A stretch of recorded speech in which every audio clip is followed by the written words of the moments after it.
disappointed in every one of you. I'm sorry, I don't mean to offend you. I'm disappointed in every one of you. I kiss you on the mouth. No, I'm not cool with that. Just, I'm sorry. One more time. I'm disappointed in every one of you. I mean, I'm dealing with degenerate animals. I'm disappointed in every one of you. Disappointed in every one of you. All right, come on. Honestly, I can't do it no more. I'm disappointed in every one of you. Let me tell you why. It's gonna be all right, Nicky. Go ahead, shoot. He's just killed a fucking man. What are you going to do about it? You're happy because you got nothing. You don't got a thing. You're happy because you got nothing. Lobito! Got nothing. I want to get out. I want to get out of this rat hole. I want to get online. I need BDA boxing.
Welcome everybody to another BDA Boxing Podcast, broadcasting to you live from the True North. This is your good friend Mr. BDA flying solo for the moment, but of course you guys are going to help us out today to remedy that, because it is an Open Lines Friday panel, meaning we will be going to the main Discord and everyone's invited to talk about the upcoming Caleb Plant versus Saul Canelo Alvarez fight, which will be taking place tomorrow night on Showtime pay-per-view. We just had the weigh-in, so we're going to talk all about that. But before we get down to the fun, let's get the business out of the way, fellas. You know the drill. If you want to keep the gravy train rolling, you can certainly do so via the Super Chat feature during the show. You can go on over to the membership program and help us out there. You get special emojis and badges in return, film analysis as well. But the most important thing is, of course, that you continue to like, subscribe, and to spread the BDA gospel. Don't forget, you can also check out the episodes on Spreaker, Spotify, and iTunes. Check them out there. All the episodes. Well, I don't know if all the episodes are available, but you can listen to the past shows at your own leisure. Shout out to Christopher Roman in the chat, Ilflex Lewis, Felipe Percha, Jay Perez, Official Scorecard Boxing. Shout out to Official Blues Boxing, Straight G Turo, Potato Bass, and many more people to come. I'm sure, fellas. Thank you for joining us. We just had the weigh-in of this fight, and there's a lot of people out there that are trying to, be party poopers. This fight's a mismatch, this and that, which might be true, but there was a palpable energy at the weigh-in. Canelo Alvarez weighed in at 168, a solid 168, I might say, and Caleb Plant showed up at a 167, 1 pound under, or below Canelo Alvarez. A little surprising in my eyes, but nevertheless, I wasn't surprised. The fact that both guys showed up in incredible shape. Now, if you're, there's a lot of people out there that like to wait before the weigh-in to either reassess or reinforce their pick, depending on how each guy looks. And if that's the only basis you're going on to pick a fighter, then I guess you get a tough time to pick him, man, because they both look ready. In any event, like I said, people are hyped up. Some people are smelling upset. We've been talking about that this past week, and we're going to continue that narrative this episode as we go to the open panel, and hopefully we get some of the people that called in who said that there's going to be an upset. Now, for those of you that don't know how to join the Discord, if you're already part of the Discord, we're going to be posting the invite. If you're not part of the Discord, we're going to be sending the invite. And I don't think there's any verification required in the sense that you need to put your email or anything like that. I think you just put in a whatchamacallit. The fuck, who is calling me here? Anyway, you just need to put in a username and boom, you're in the Discord. I don't think you need to put an email or anything to verify that. Just put a username. All right, so you can see here, this is the BD Discord. I'm going to make this big. And you can see that there's a speaker icon right about. Why isn't it going up? Hold on a second. There we go. You see a speaker icon right there, right? BDA Boxing under voice channels. All you gotta go is click on the speaker icon. Boom, you're in. Make sure, please, that there's no background noise. Make sure you get a good microphone, that you're not whispering, you're not on speakerphone. Otherwise, it becomes hard to understand you. Also, don't forget that there's gonna be a lot of people. So let's avoid talking over each other. Is what I'm trying to get at. And also be mindful that there's people listening. This is an entertainment show, so make your points concise in a concise fashion. Try to make sense. Don't filibuster, and we should be okay. All right, so boom. Let me show you. There you go. See, I'm in there. You see the BDA icon there, lighting up. See, each time I talk. So all you gotta do is click on the speaker. Boom. You're gonna be joining me and the rest of the people in there. In fact, what I'm going to be doing right now is, how do I do this shit? Hold on a second. All right, I got one more week. See there, fellas? All you got to do is click on the speaker. Dave, are you there? Can you hear me? All right, I think he's getting ready. Man, let me tell you, the event, the weigh-in, there was a lot of, people were hyped. Were you guys surprised at how hyped up people are? I mean, are the Mexicans hyped up because they think they're going to see a cocky dude get his ass kicked? Do they think it's going to be an entertaining fight?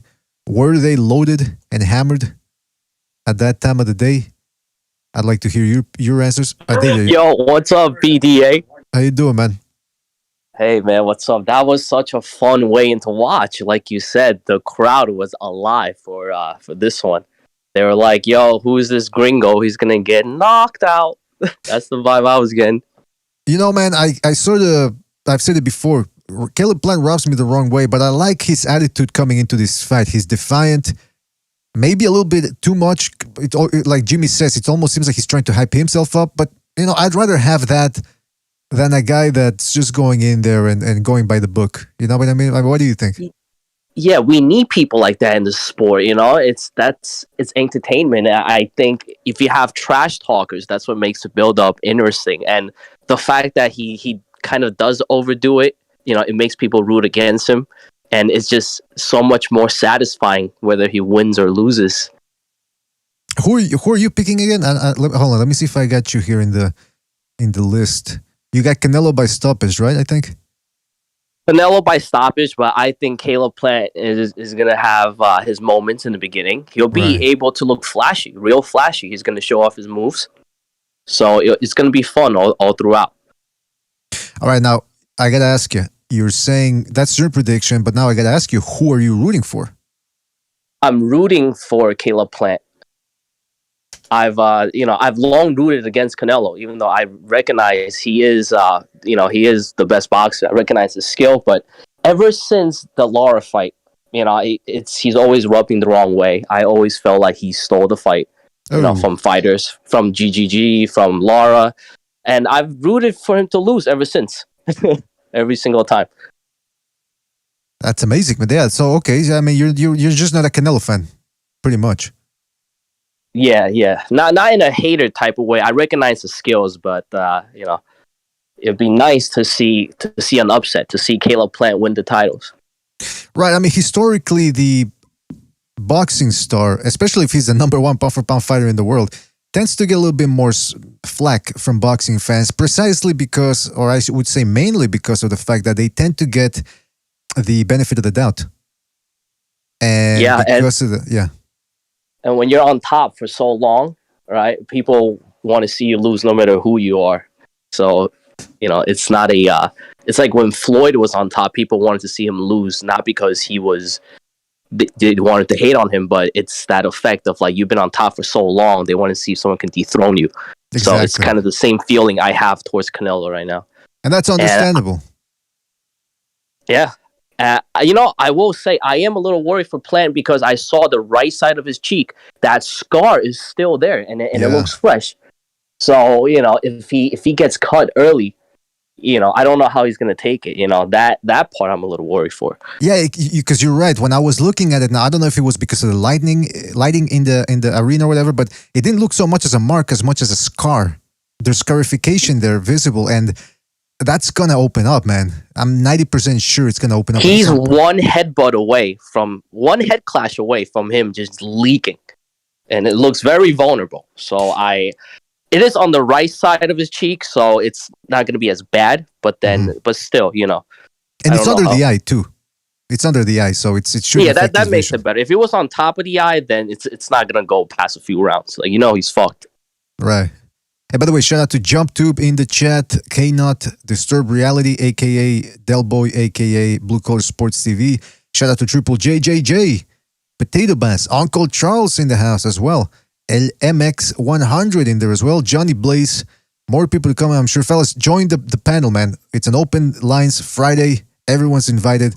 I also wanted to say something, David. We've got a guy in the chat named... where was he? A shout out to that guy, Rider of the Storm. Potato Bass. Okay, I don't want a channel says you sound like a hater. Would it be fair to say you're a hater, or are you just not a fan of the guy? What am I hating on? Well, I don't know. I'd like to ask the guy. Maybe he could clarify what he means.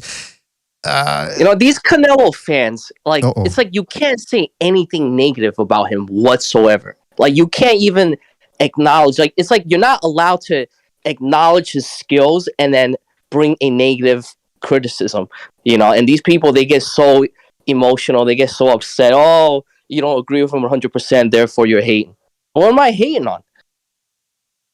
I mean, that's the world we live in now on the internet. If you criticize somebody, but let's face the facts. Caleb Plant's the same way. I mentioned this in the last show, how he's going around talking about, ever since I was in the Golden Gloves, people have been doubting me. It's like, all right, man, stop trying to make yourself like a martyr.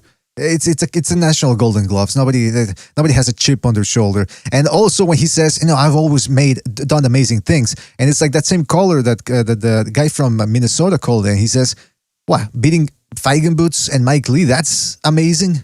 Or barely beating up Caleb Truax is amazing. I mean, come on, the guy's a bit of a prick too." Some people are into that. I guess I'm one of those people.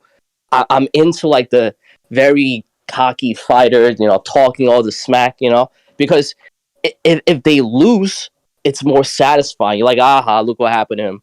But if he wins, it's like, oh, look, he's backing it up. So I don't mind the trash talkers of the sport, because like when Canelo didn't speak English, right? It was, the build-ups weren't fun. But then when he started speaking English, he started cursing at people. That just made the whole thing more interesting to watch. Mm-hmm. So I agree, man. I mean, listen, I dislike the loudmouth cocky guy as much as the next guy, but boxing is all about diversity in the sense that you need somebody. You need the humble dude. You need the trash talker. You need the crazy guy. They're the types of guy that build the backbone of boxing to a certain degree. The Mayorgas, the Nassim Hameds, the Jorge Paez, the crazy guys with the crazy antics. Those are the guys we need to spice things up. Otherwise, things outside the ring would get boring pretty quick. That's for sure. Yeah, exactly. Everyone would just be like Terrence Crawford. Oh, yeah. I mean, that's a guy that, he can, his personality, if his personality were a boxing style, I don't know, pull him out in Nige or something. It's insane. He'd be an absolute star. Yeah, when I saw Mike Tyson come out, right? I thought Showtime was trying to have Mike Tyson come out and announce the Logan Paul fight. I'm like, oh no, he's not going to do it here, is he? No. Turns out, no. Well, yeah, I wasn't expecting that, but imagine if he would have. That would have been fucked up. I mean, look, what's his name? Jake Paul? No, Logan Paul. He was fucking wrestling Mayweather in there. Do you imagine what Mike Tyson would do to the guy? Even a 50-whatever-year-old Tyson. I mean, it's. I don't think it ends well for Logan Paul. Oh yeah, no, he'd be hospitalized. He'd be fucked. But then again, he'd still be a millionaire, so he'd be a crippled millionaire.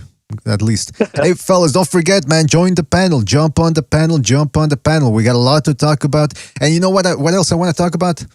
I don't know if you've heard the show. I mean, you called in the last one, but all these people that are there's a couple. Look, I got about. Hold on, let me count. 1, 2, 3, 4, 5, 6, 7, 8. Okay, I got about 30 predictions, and there's about 6, 7 people that are picking Caleb Plant to win. Not only are they picking Caleb Plant, they're picking him to stop Canelo. Are these people crazy? Are they seeing something we're not? I mean, that's what I want to get to the bottom of here tonight.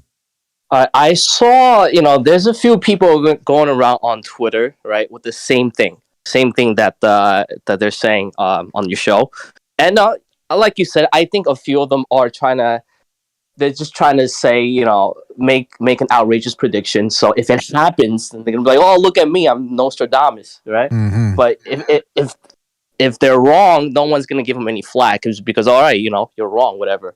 So I mean, maybe a few people do believe it, but I think there's a lot of people who know it's not going to happen, but they're acting like maybe for clout or something. I don't know. I mean, there could be a whole bunch of reasons, man. I'm still trying to determine come to our diagnosis. I think there's people who want it to be true, right? They really don't like Canelo, and they want it to be true, so I guess they psych themselves up, Mm-hmm.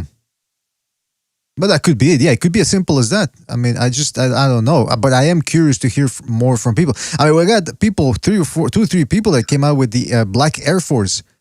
They're saying that Caleb Plant has Black Air Force energy, and that he's So that is a urban reference. Like the meme goes, if you see a person wearing Black Air Forces, don't fight him. That is a real joke.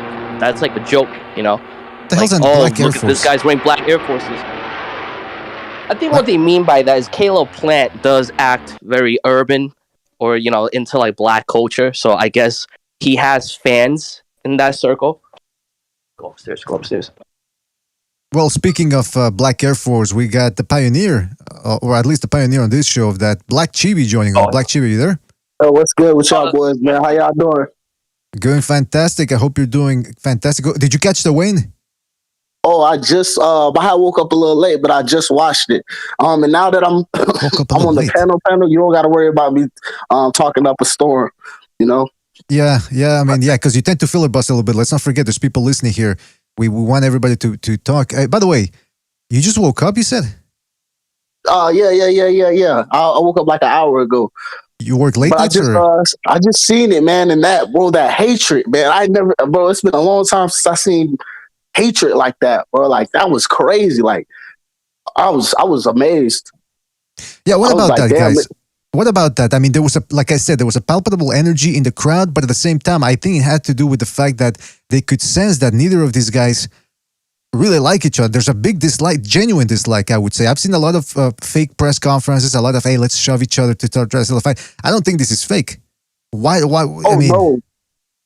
Man, and then it's the thing too. I can see I can see the intensity in that because he's not here to give him no belts, man. He ain't here for no payday, and I can sense that. And even for a little second, I heard the Caleb Plant fans, but the Canelo fans just overrode it, man. Like everybody just want him to get knocked out. You could hear the USA chants until the Mexico just started overpowering it. Whoa, that shit was beautiful. I loved it. I love that. I love that intensity, that Mexican versus American thing. I haven't seen that in a while. I love it. The crowd was like insane. S. Gonzalez in the chat says 12 knockouts out of 21 fights against D-level opposition. All right, so I assume he's not picking Caleb Plant to win this one. What about that, fellas? I mean, the Caleb Plant's lack of opposition is one of the big talking points in this fight. For people that are saying that he cannot compete or beat Canelo Alvarez, what do you guys say about that? I mean, we'll find out tomorrow, won't we? Hey, well, I stick with. I'm a down the hill. What I said, man. I got ninth round KO, Caleb Plant for the win. He hungry, man. I don't see him losing at all. I just can't see it. Well, let me just remind people to jump on the panel. We have an open panel. Anybody can jump in.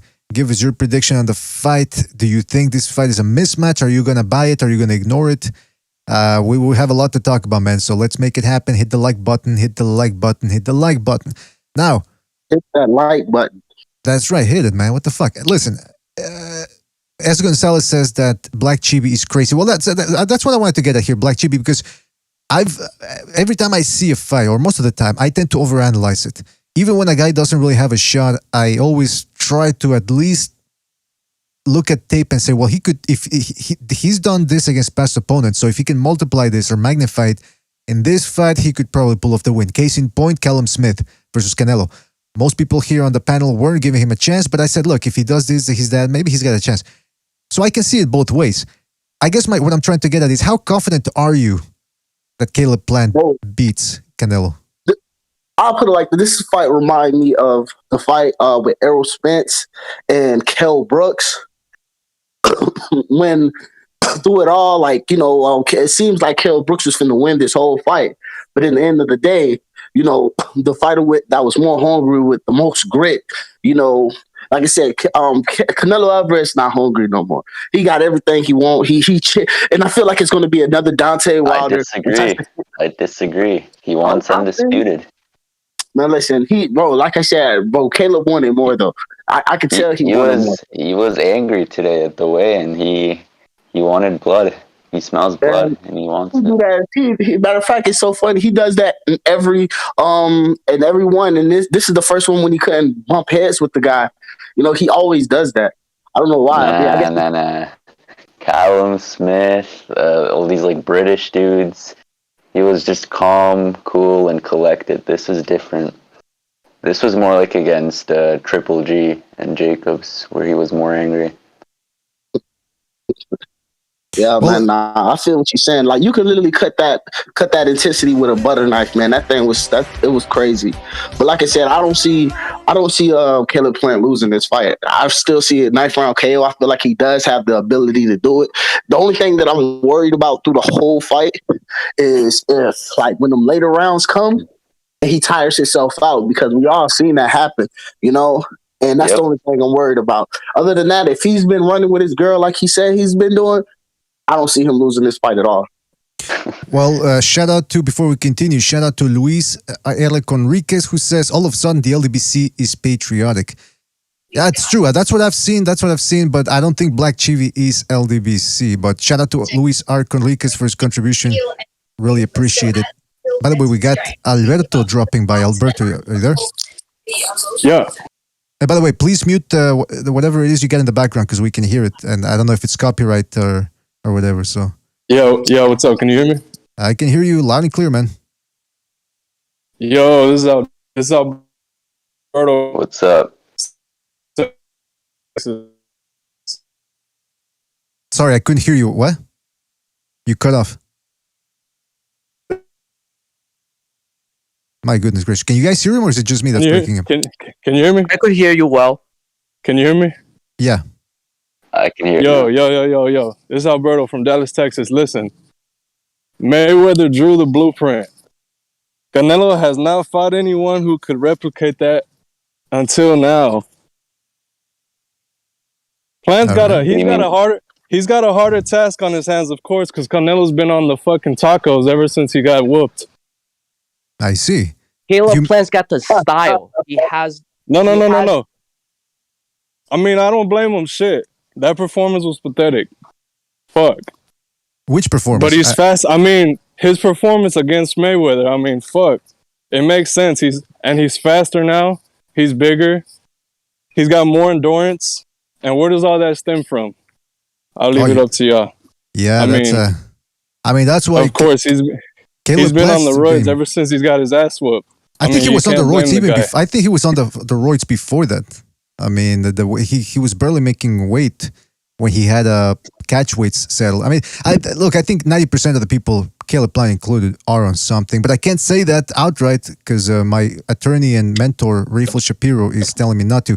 We've got Chief in the house. We've got MMA champ Amak PvP dropping by as well. Fellas, thank you for dropping by. It is an open panel. Thank you for... But listen, Plant's a different animal. Someone say he doesn't like to get hit. Facts. He don't. That's facts. And that's what separates him from the rest. Canelo, I mean, like everybody else, I mean, he likes to get hit. because he's got too much fucking pride, and so does everybody he's ever fought. They're all brawlers. He's a brawler. He didn't want to get out. He doesn't want to leave the ring unless he had a good fight. I mean, and that's what you call a good fight in Mexico. You go toe to toe. That's not quite true. That's not quite true. I'm going for Caleb Plant, just like you going for Caleb Plant. But like I but said, he's not a brawler. He's not a brawler. That's what separates him from everybody else, and that's what's going to make the difference in this fight. Let MMA champ talk. Let MMA champ talk. I have a question. Hold on. What? Because guys, we're gonna have a lot of people here, even more than right now. So let's all one at a time, and let's try not to speak over each other. And let's try to make our point quickly, because again, there's people listening as well. Go ahead, MMA champ. Okay, so let me do a favor for the Plant fans and actually break down how he can win. Okay, fight tall, right? Use a jab, 1-2s straight down straight down the pipe. 1-2s, step back. 1-2, step back. Straight down the pipe. Do not, use your speed. Slow it down a little bit. What else can I? Should he do? Just box. And use your 1-2s. Do not do the try to do the shoulder roll and stuff, because we saw him get pieced up doing the shoulder roll. Just fight tall. 1-2s. Use the jab. Slow it down. And yeah. And I think Canelo, because he looks bigger than he ever was. I mean, he looks juice to the gills, and I think Canelo might gas. If Caleb Plant is boxing, just keep sticking him, I think Canelo might gas. I think, and we know Caleb Plant has some pop in him too. So, he could drop Canelo, something like that. So, yeah. Well, there you go. He's coming out different. He's coming out different this fight. You can just smell it. You can smell it in the air. He's ready. He's ready. He's ready to get out there. He's not ready to get hit. And he's gonna make it look easy. He's gonna stop his ass, or he's gonna win by decision. But that's a big thing. How do you see? Hold on, Alberto. How do you see him stopping? Because that's the big counterpoint. How do you see him stop? Hold on, let me finish the question. How do you see when he could knock out Caleb Truex? Couldn't even drop him. I mean, you could say his hand being broken was a myth. He wasn't broken. He was just saying that. He was just saying that, but maybe he wasn't. That's why he couldn't get him out of there. I mean, he's slick. He's got 12 knockouts. He's got 20-something fights. How many knockouts did Mayweather have? He didn't have to have power. More than that. Everybody talks. Yeah, but the ratio. How many fights did he have, and then how many knockouts did he have? Caleb's around that same number. Let's put it in perspective. And you don't have to have power. Alberto, you gotta let other people talk. David Benavidez spanked Porky Medina. Caleb Plant hurt his hands hitting that big old dome of Medina's. I mean, it's just it doesn't. Doesn't seem like he has those world-class skills you're talking about. He's very good. Don't get me wrong, but he's on Mayweather level. Yeah, I don't see him stopping him, but I can see him. I can easily see him winning by decision. All right, and then everybody talks about power, but it's not about power. It's about timing, and he's got really good timing. And if he times his punches right, he can end up stopping them. I can see a stoppage. All right, let me get Chief in on this. Like I said, he's got a tougher task on his hands because Canelo's, of course, he's looked different. He looked way different since Mayweather, but this is there. Everybody's writing Plant off, and it's like nobody knows who this dude is. All right, let me get Chief in on this. Let me get Chief in on this. Chief, what do you think about this? Because, most of the people that we've talked about, people that we know and have a good track record and all that, they're all picking, or most of them are picking Canelo. And now we got a couple of people here. Out of the 30 or something odd predictions we had about 6 people that are saying he's going to school Canelo. What do you make of this?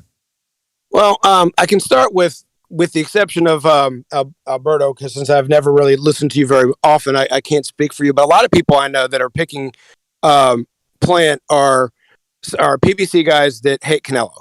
And so they're going to pick against him anyway. Now, the people that are really trying to analyze this, they're bringing up decent points in a vacuum. You can't really, you're not proving it because there's no real test. Plant hasn't fought anything anywhere close to Canelo. Canelo has faced that's true plant level people before, and I've noted this before. The event can still get to Plant before Canelo ever does. He's never been anywhere near anything this kind of intensity, this level of magnitude, and it may not phase him, but it could, and more often than not, it does on guys that never reach this level. He's faced one Plant level person, and his name was Mayweather, and Mayweather's nowhere near. That's Plant's nowhere near. size. You're losing credibility by saying that. He's nowhere near his size. He's not Mayweather. I'm not saying he's Mayweather. You just said Plant level. No. Plant level. Hold on, I'm talking. Yeah, go ahead. You said Plant level fighter and Mayweather in the same sentence. I'm sorry. Those were your words, quote unquote. You said that it's undisputed. We have it recorded, and that is beyond ignorant. Okay, if he busts his ass and he wins the fight, would he be on Mayweather level after that? But Mayweather's a body of work. The biggest. And he's got a resume. And I always went with the money team when it came to it. Like, I love the money team, and I want Caleb Plant to win this fight. And what your boy just said, Boxing Chief, he said some real shit. Like, half of the people who are going for Caleb Plant are PBC fans. I'm personally a PBC fan, and I agree with that. But like, this is what I think how he's going to win this fight. He's not going to be on his toes and stick and move and run all the fight, because he know for a fact that Canelo Alvarez to get used to it. He has no choice but to mix it up in order to win this fight. He has no choice. So he's not going to go in there. He's not going to go in there like Mayweather. He's not going to go in there like Laura. He's going to go in there like him. Exactly. And you think that's going to be enough? Why would you listen? He's going to implement. Bro, let me see this. Go ahead. Why would you think Plant would mix it up with Canelo? Canelo will counter shit easily, bro. He's not mixing it up with him. That's Plant didn't even like to mix it up. Hold on, let him finish. Hold on, fellas. One at a time. One at a time. Now, Berto, I like you, but you keep talking over everybody. Please let someone make their point so we can have a conversation. Go ahead. His best bet is just to fight tall. I mean, bro, that's all he has to do is fight tall. I mean, use the 1-2s and just box Canelo, stick Canelo. Because we all know Canelo's just gonna be marching forward. But don't let him do that. Keep sticking out that jab. Never let Canelo get in the inside. Always make sure you're moving, you sticking him. Stick and move.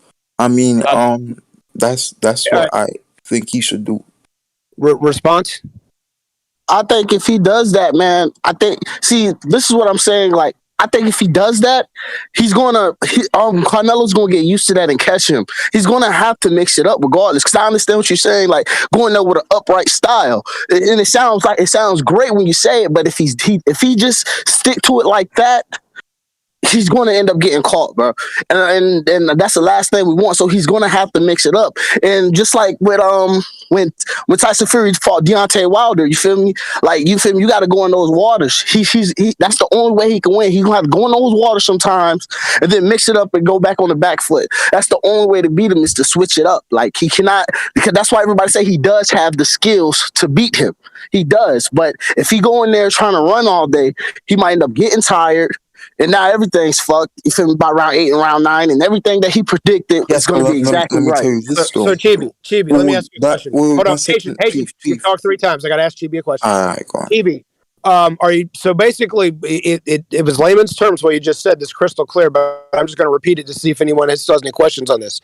So boxing, like what most people are saying, but every once in a while, stand your ground to throw his timing off. Is that kind of what you're getting at? Essentially, yes. That's essentially what I'm getting at. And I got to die on that hill, because if it was anybody else he was fighting, it would have been different. I'd have been like, yeah, you're right, man. Run off on him. But this is Canelo Alvarez we're talking about. Like, even though how much I want Canelo Alvarez to lose this fight, I am not going to take who he is. And he cannot go in like that. He's going to have to go in the paint sometimes. He's going to have to step out the paint. That's the only way to win. That's the only way to beat him. Okay, Haitian, what'd you have to say? Well, hold on. Okay, Before what I'm saying is, Haitian, before right, you go, you know, Haitian, before you go, let me just say real quick, shout out to Michael Poe for his contribution with the super chat. He says, Merry Christmas, everybody. It's a little early, but here's a gift. Enjoy the rest of the show. All right, shout out to you, Michael, man. Thank you for your contribution, and I hope you enjoy it. And real quick, Eddie Hernandez in the chat says, Alberto, estás bien pendejo. Oh, come on. See, now, I sort of agree with that, but you don't have to use that type of language, man. Come on. Alberto, don't let these people get you down, man. Let me just say something for those of you that aren't regulars on this panel. Our chat room is very, very, very acidic. They hate me. They hate everybody. They have no respect for anybody. So don't take it personal when they go after. Nah, I don't. Nah, you're good. All right, go ahead, MMA champ. I appreciate it. Okay. Let me say this. I don't think he should fight in the inside. Okay, because say yes, we know Caleb Plant is fast, but then say he comes in with something wide and Canelo counters it. Okay, this is what I'm saying, right? So use your angles, turn him, and then come with the right hook. You know, but always like in your range, right? So always in he's always in your range. So say if Canelo backs up and take a little step forward, you know, always so that way he's still in your range. Do not, you know, try to, you know, because Canelo's best advantage and his best, you know, like style or whatever is inside fighting. He's a very good inside fighter. So don't do that with Canelo. No, just, you know, use the angles, but always make sure he's in your range. Never go in Canelo's range, which is in the inside. Which I have to actually agree with Chibi a little bit on this. Is every once in a while you're not going to be able to stay away from for 12 straight rounds. That's impossible. You cannot do it. Everybody, no matter who they are, eventually has to have a little bit of a break, and when that happens, the shorter guy or the aggressive guy is going to have their moment. I've rarely seen 120 to 108 shutouts legitimately scored. So when he does that, this is where Chibi's got a good point. Use your fast hands, use something, use an angle, but still fight inside to where you want to try and get Canelo to initiate the clinch. Now, I'm not going with his opinion on how this fight's going to go down, and I'm not agreeing with that's how the fight's going to go. But by analyzing it, he has a very good point that is a strategy he should adapt. All right. Now, you got to get his feet set at the end of the day, man. If he just tries to pick at him from the outside, like Haitian's saying, he's going to get caught eventually.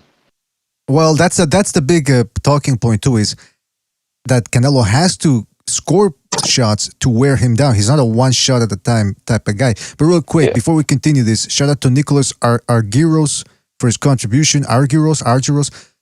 He says Canelo will win. Gonna break Plant down piece by piece. Oh, like a rotisserie chicken. Shout out to Nicholas Argyros for his contribution. Really appreciate it. And shout out to Michael Poe for his contribution. Super chat. He says Wilder supposedly had a heart attack and said he's okay. Just kidding. LOL. Read my chat. Oh, come on. Michael, those type of jokes. I mean, come on. Let's not kid around about a guy suffering some sort of ailment. But shout out to Michael Poe for his contribution. Pretty much, he can say whatever he wants. What's that? Said, man, they need to leave Deontay Wilder alone, man. He lost, man. Get over it. Yeah, man. I mean, let's just let the guy fade away into the sunset. All right, now, I wanted to say something here about... Baby, you're about to cry? Don't cry. Oh, come on. Haitian's always trying to instigate something. That's my job, Haitian. Don't try to steal away from me. All right, but when it comes to I mean, I can understand, I can see this happening. This is an interesting point because Canelo said during one of those Showtime specials, previews, whatever, he says, it's not going to be easy early on. So he knows that early on, he's going to take it slow like he always does, try to see what Plant has in the tool bag, maybe try to get Plant to spend himself a little bit and then try to pick it up late. But here's my question. What if the first rounds are a little closer than Canelo expects? And what if when he turns it up, Plant is still right there with him and Canelo can't quite get all the rounds he wants? Kind of like Lomachenko versus Lopez. What do you guys think? He's gonna do what he did against Mayweather. He's gonna back up into the ropes until he catches something and hopes he catches something. That's exactly what he did against his ass. He couldn't get anything off. That was He 8 years ago against No, a much better opponent. I know it is. I know it is. But time. we're gonna see the same thing. We're gonna see the same thing. I'm telling you, he's not gonna get anything off, and then he's gonna back himself up into the ropes, hoping he can catch something. But Plant's not stupid. I'm telling you, this dude's a genius. He's gonna make it look easy. He's a genius, all right. Wait, let me see this. So, we saw how Saunders was making Canelo miss for a couple of rounds, and Saunders is getting his rhythm, right? But what Saunders was doing was ducking down, right? Or so that's what I'm saying. Still, make Canelo miss. Still use your movement.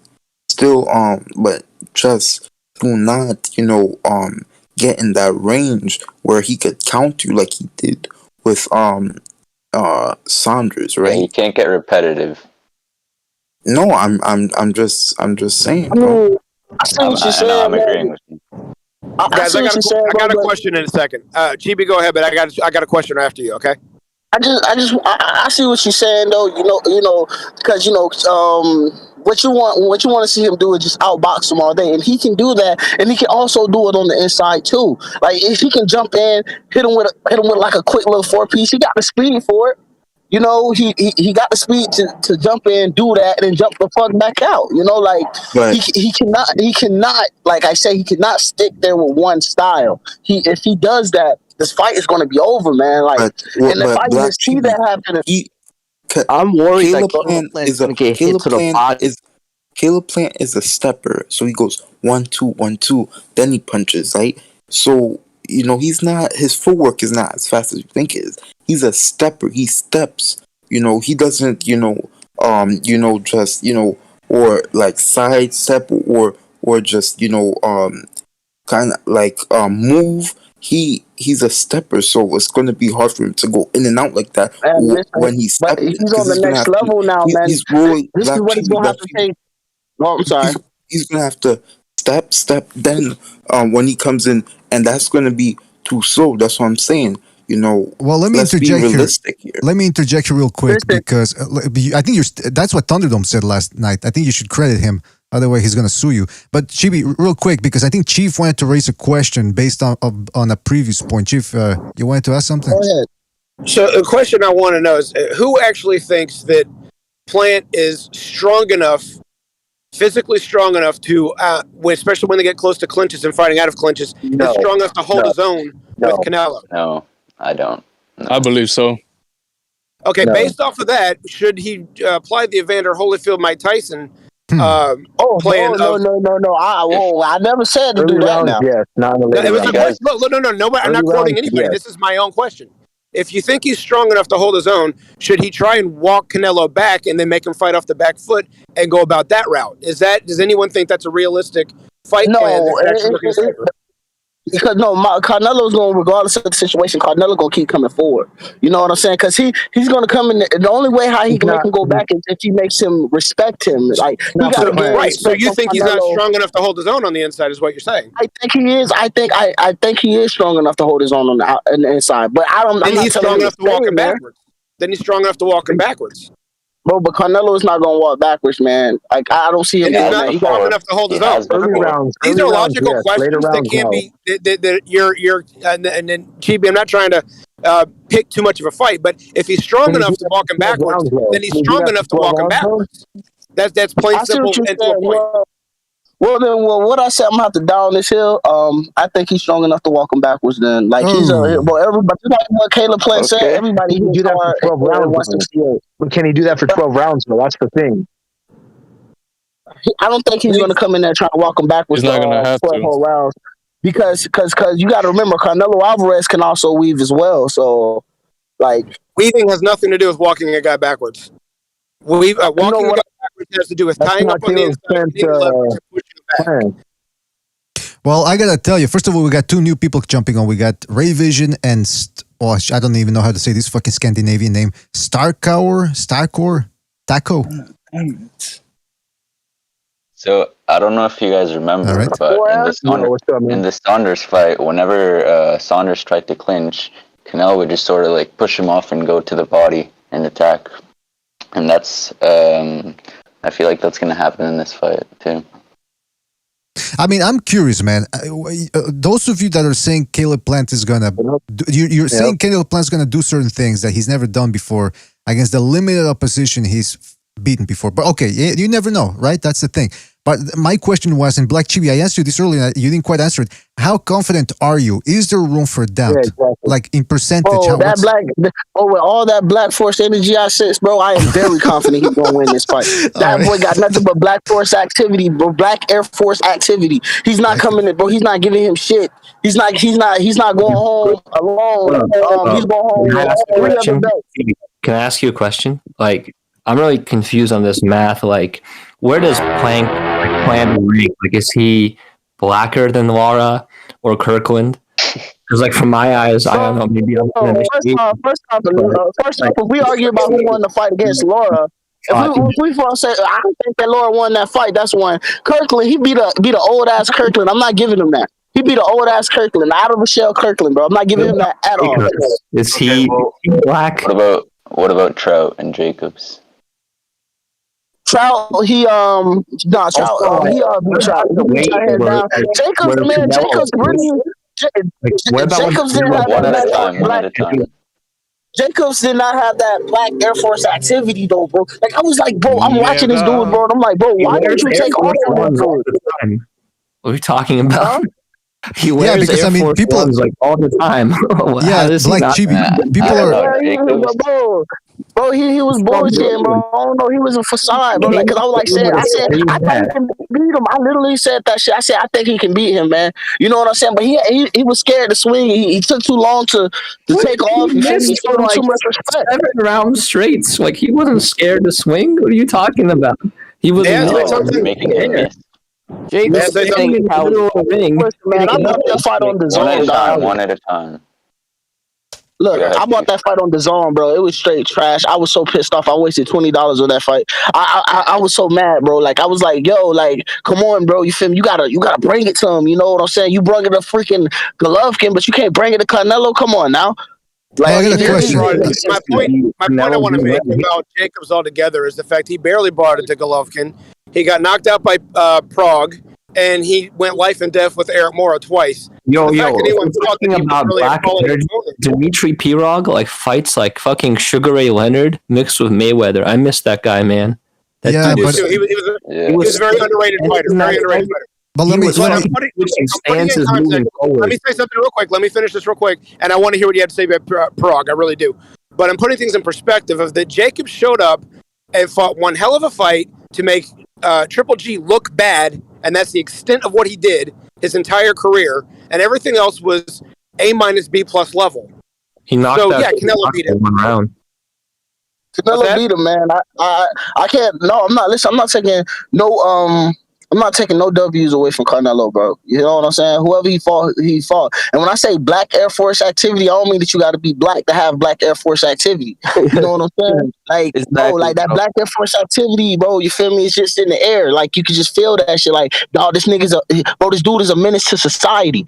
I don't see him losing at all. Like he's a menace to society, and I love that. I love that feeling what I get with Caleb Plant. I feel you on that 100%. I like his energy, but the only thing I'm concerned about is his durability.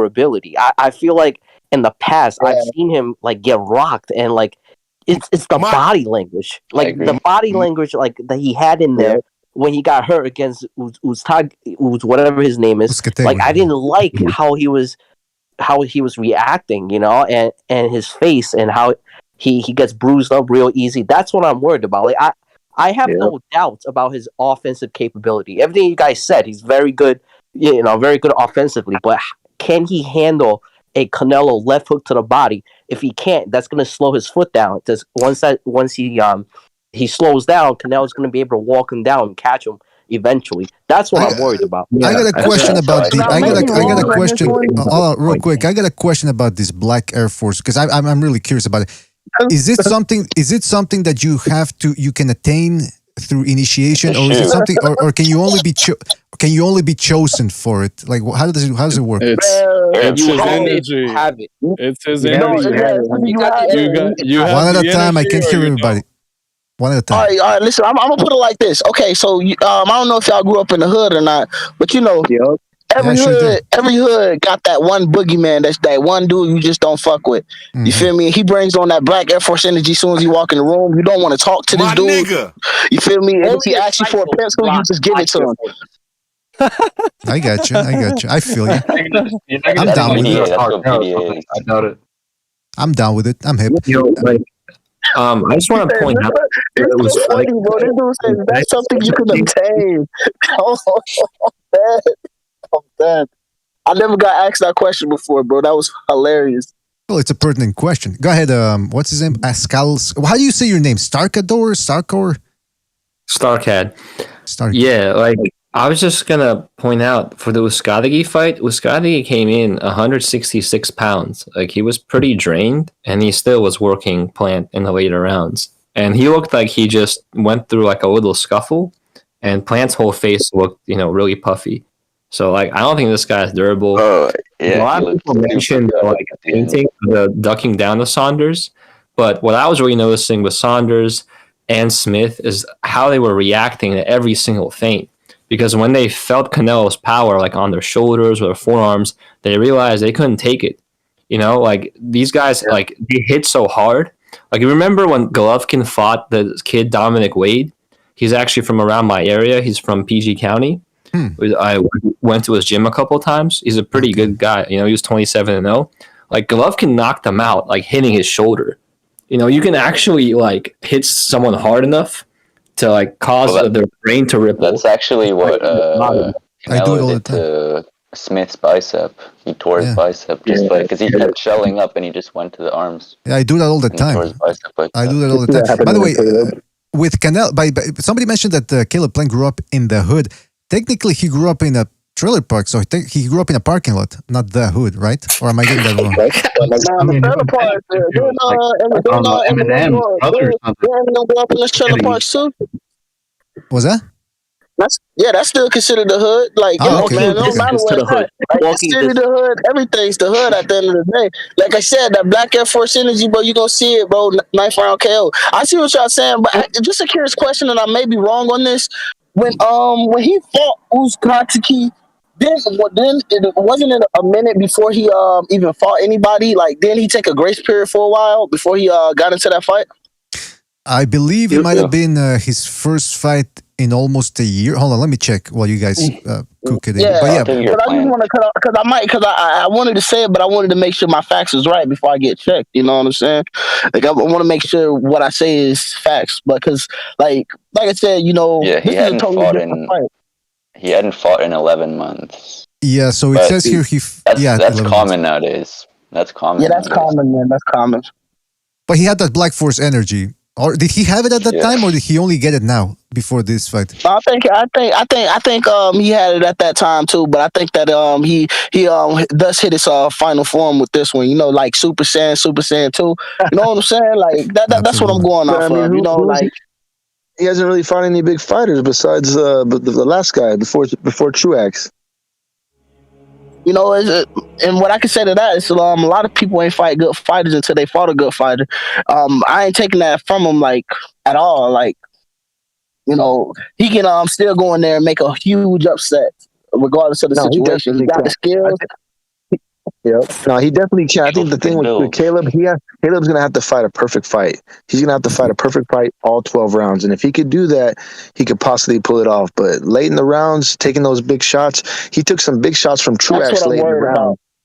And that's what I'm saying. He took some big shots from Truax late in the rounds. Now it's going to be Canelo's power. It's going to be a lot different. We're going to see if he's going to be able to handle that power late in the rounds when he's gassed, when he starts to get tired, when Canelo starts to work the body. It's going to be tough, but he could pull it off. And if he does, it's going to be amazing.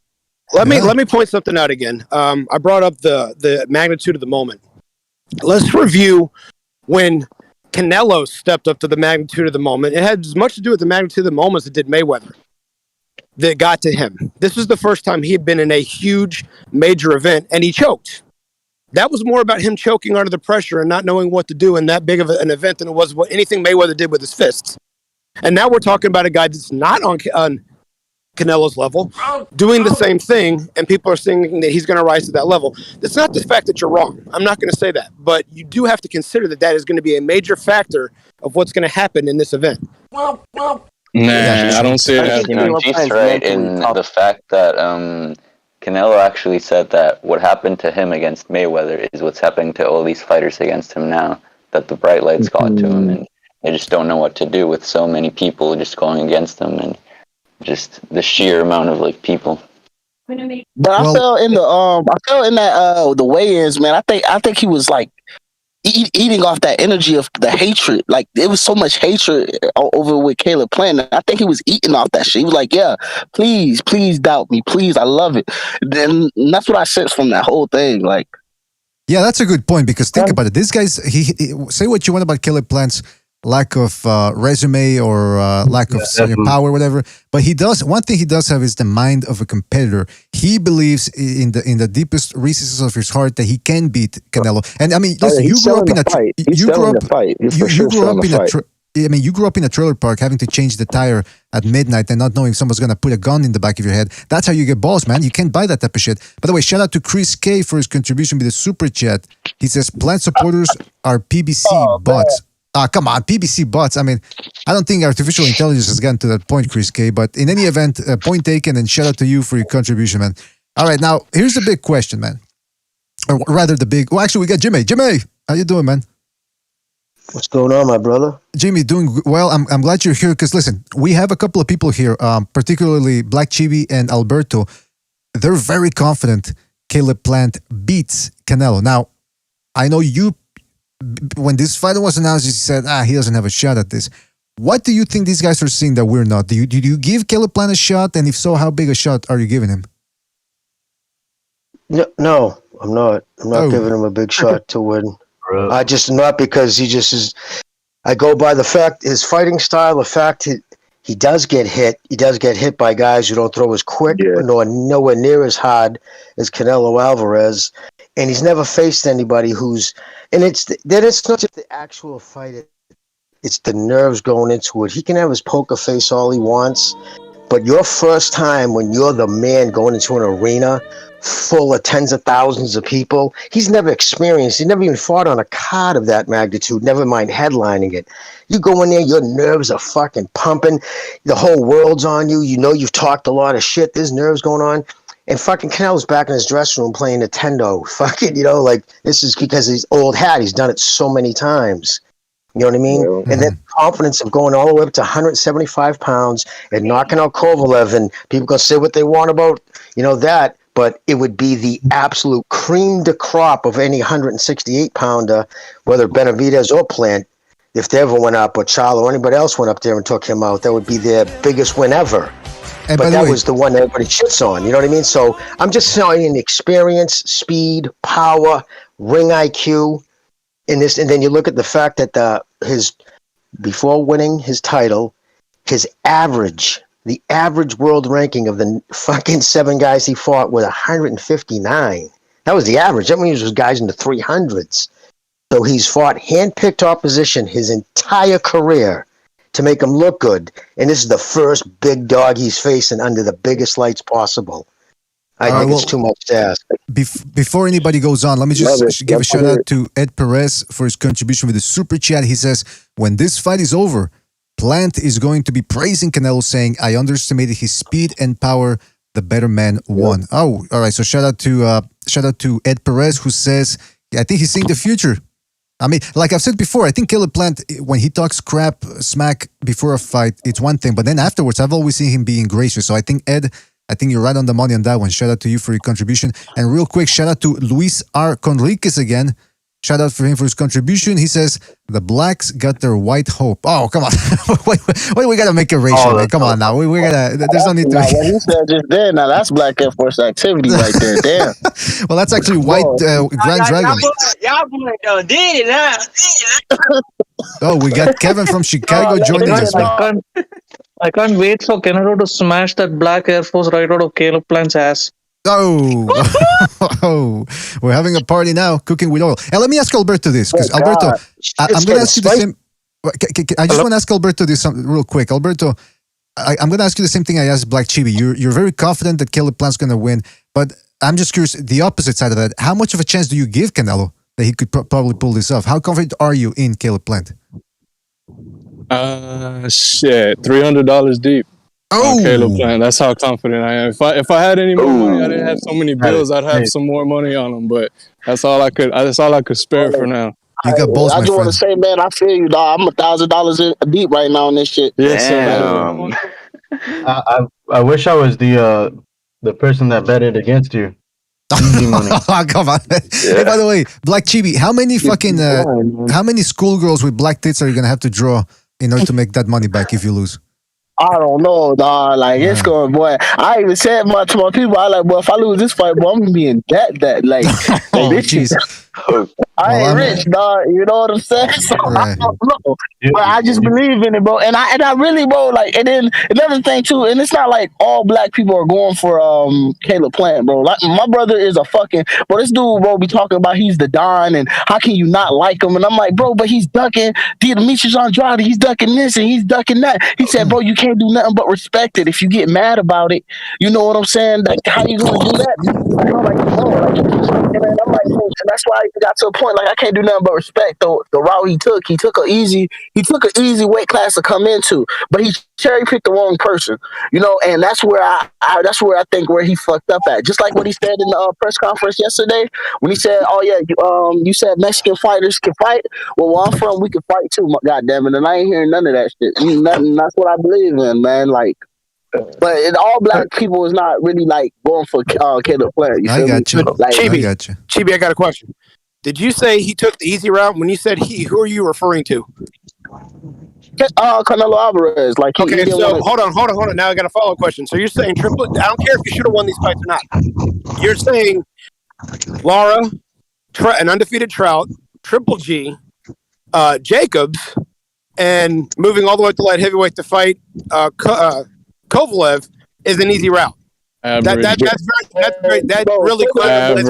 Kovalev was one of the biggest fucking cherry picks I ever seen, but you know that boy was holding out of his shell. Like, you wanted to just beat up an old man. That was elderly. Oh wait a minute, abuse, I forgot man. to mention Lara too, didn't I? And that's average. Laura hands down won that fight. Nobody can tell me nothing. I'm a down that hill. You know, and like I said, he did. Hey, you know what? I'm not. I'll take the grade for you because I've scored that fight several times. That was nowhere near a robbery. I don't argue with anyone that thinks Lara won it, but if that's a robbery, you don't know how to judge a fight. That fight could have gone either way. Hey, by the way, real quick, we got Bucho dropping by, and he's got the Caleb Plant Super Saiyan avatar. Bucho, what are you trying to say here, man? No, I'm starting to believe into. I'm starting to believe into the Black Air Force energy thing. Oh shit! You know what I mean? Like, I think there's something to it.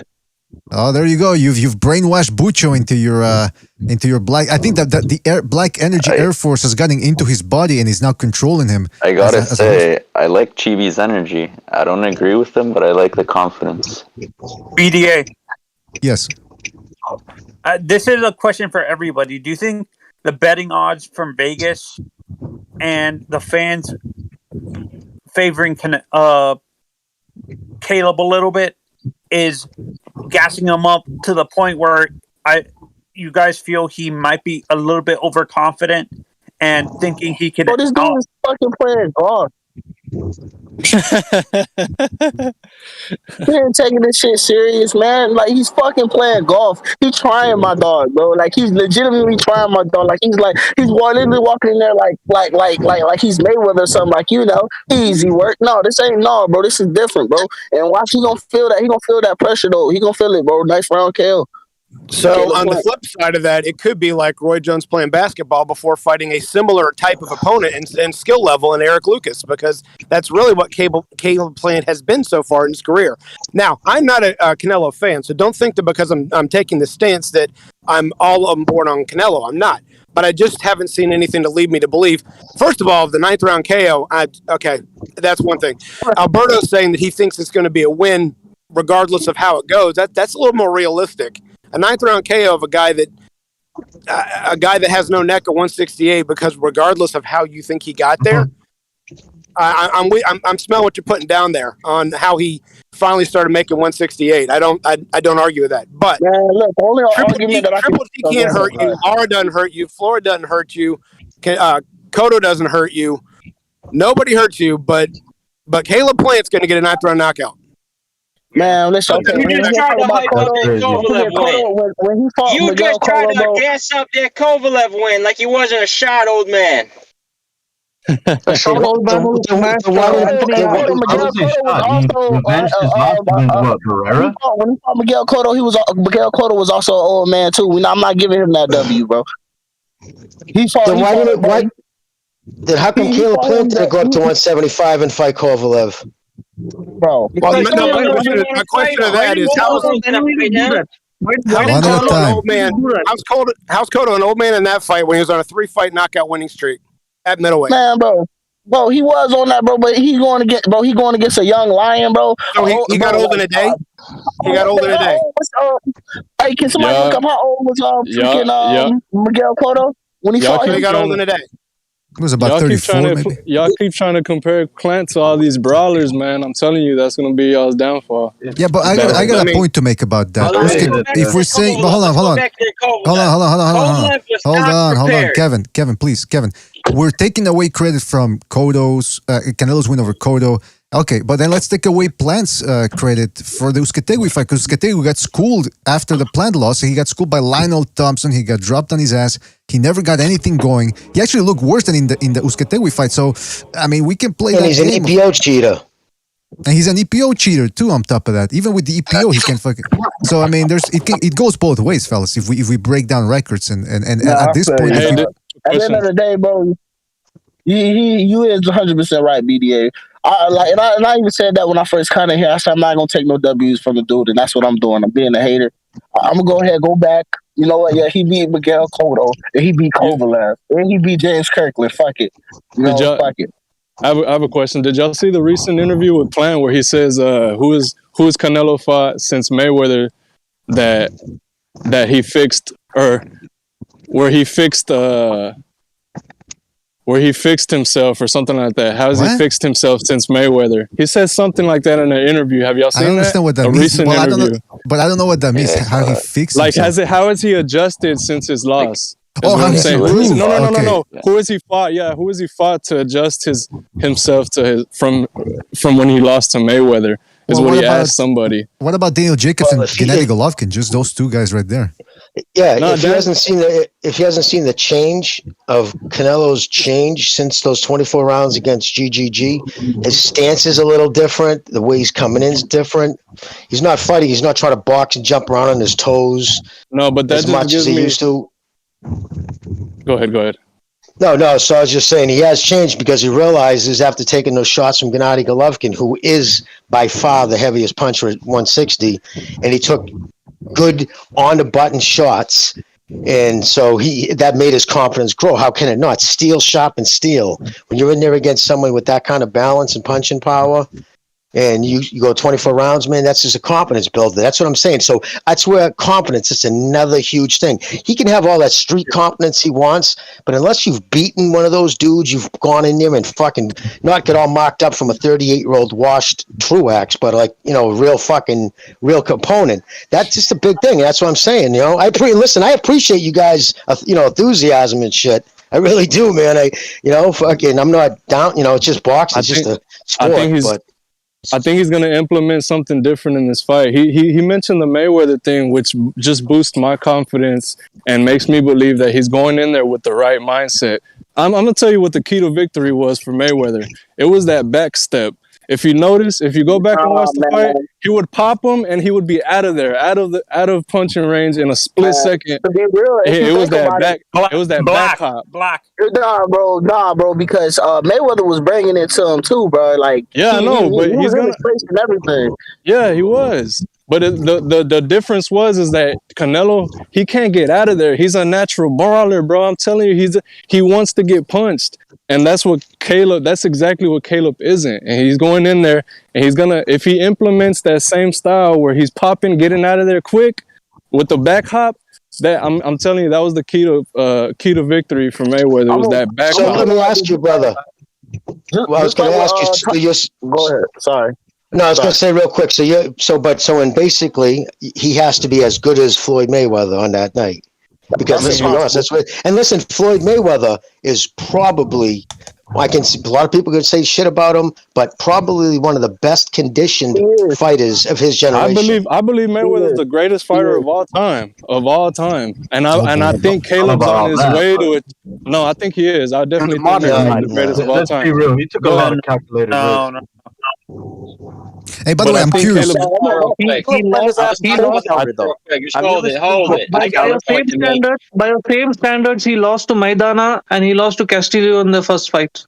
Bro, he did not lose That to was a Nobagata. robbery. See, that's what Still landed more punches. Hold on, please. Let's not get into the let's not get into the Mayweather thing. But hold on, please. Let's not get into the Mayweather thing. And I think Kevin, he's wanted to make a point since he jumped on. Kevin, go ahead, man. So people are gonna hype up this win after he wins, but they're saying that it's an easy fight, and that Caleb Plant's trash, his resume's trash, he hasn't fought anybody. I'm not saying he's trash, but he's not proven. He hasn't fought anybody. Look at his record. He hasn't even been in a big main event. But after this win, they're going to come up here and say, he unified. Look at him, unification. You can't say nothing now. So you can't have it both ways. You can't say this dude don't belong in the ring. And then you can't say that it's a great win. You can't have it both ways. Kevin's fired up. So you saying this is just a same comparison? It's a great. So this is the same comparison when Mikey Garcia fought Errol Spence. Like, he can't get credit for it at all. Like, if Canelo win this fight, he can't get credit saying that he's undisputed, because regardless of the situation, Canelo haters are going to be like straight up, like, it's trash. Like, no, you can't win. No. We're holding it to Canelo lovers. This is the Canelo lovers comparison, because they're the ones saying that Caleb don't belong in the ring with them.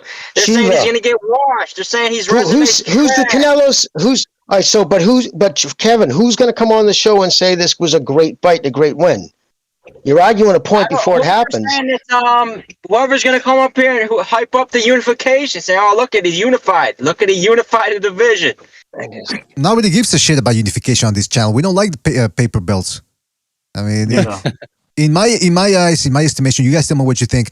I still think, okay, if Canelo already beat Callum Smith. If he beats Caleb Plant, he's the best. He's still the best super middleweight. But I would still like to see him fight Benavidez, because if he doesn't fight Benavidez, there's going to be a sense of income. Benavidez, bro. You're thinking of a dream fight, bro. That boy is going to dunk Benavidez, and we all know that. I don't know. Benavidez is ass. Man, he could be ass. Regardless of the situation, could be ass. But Canelo would not step in the ring with that lion, bro. He's not going to step. I'm surprised he even stepped in the ring with Caleb Plant. Okay, I'm trying to tell you, bro, he's not going to, he's not going to do that shit, bro. Just like my brother said, bro, he's a fucking genius, bro. He's not finna fight no hardcore competition like that no more. Yeah, bro. like Triple G. Yeah, like the 3 of the 4 undefeated champions he just fought. Bro. Yeah.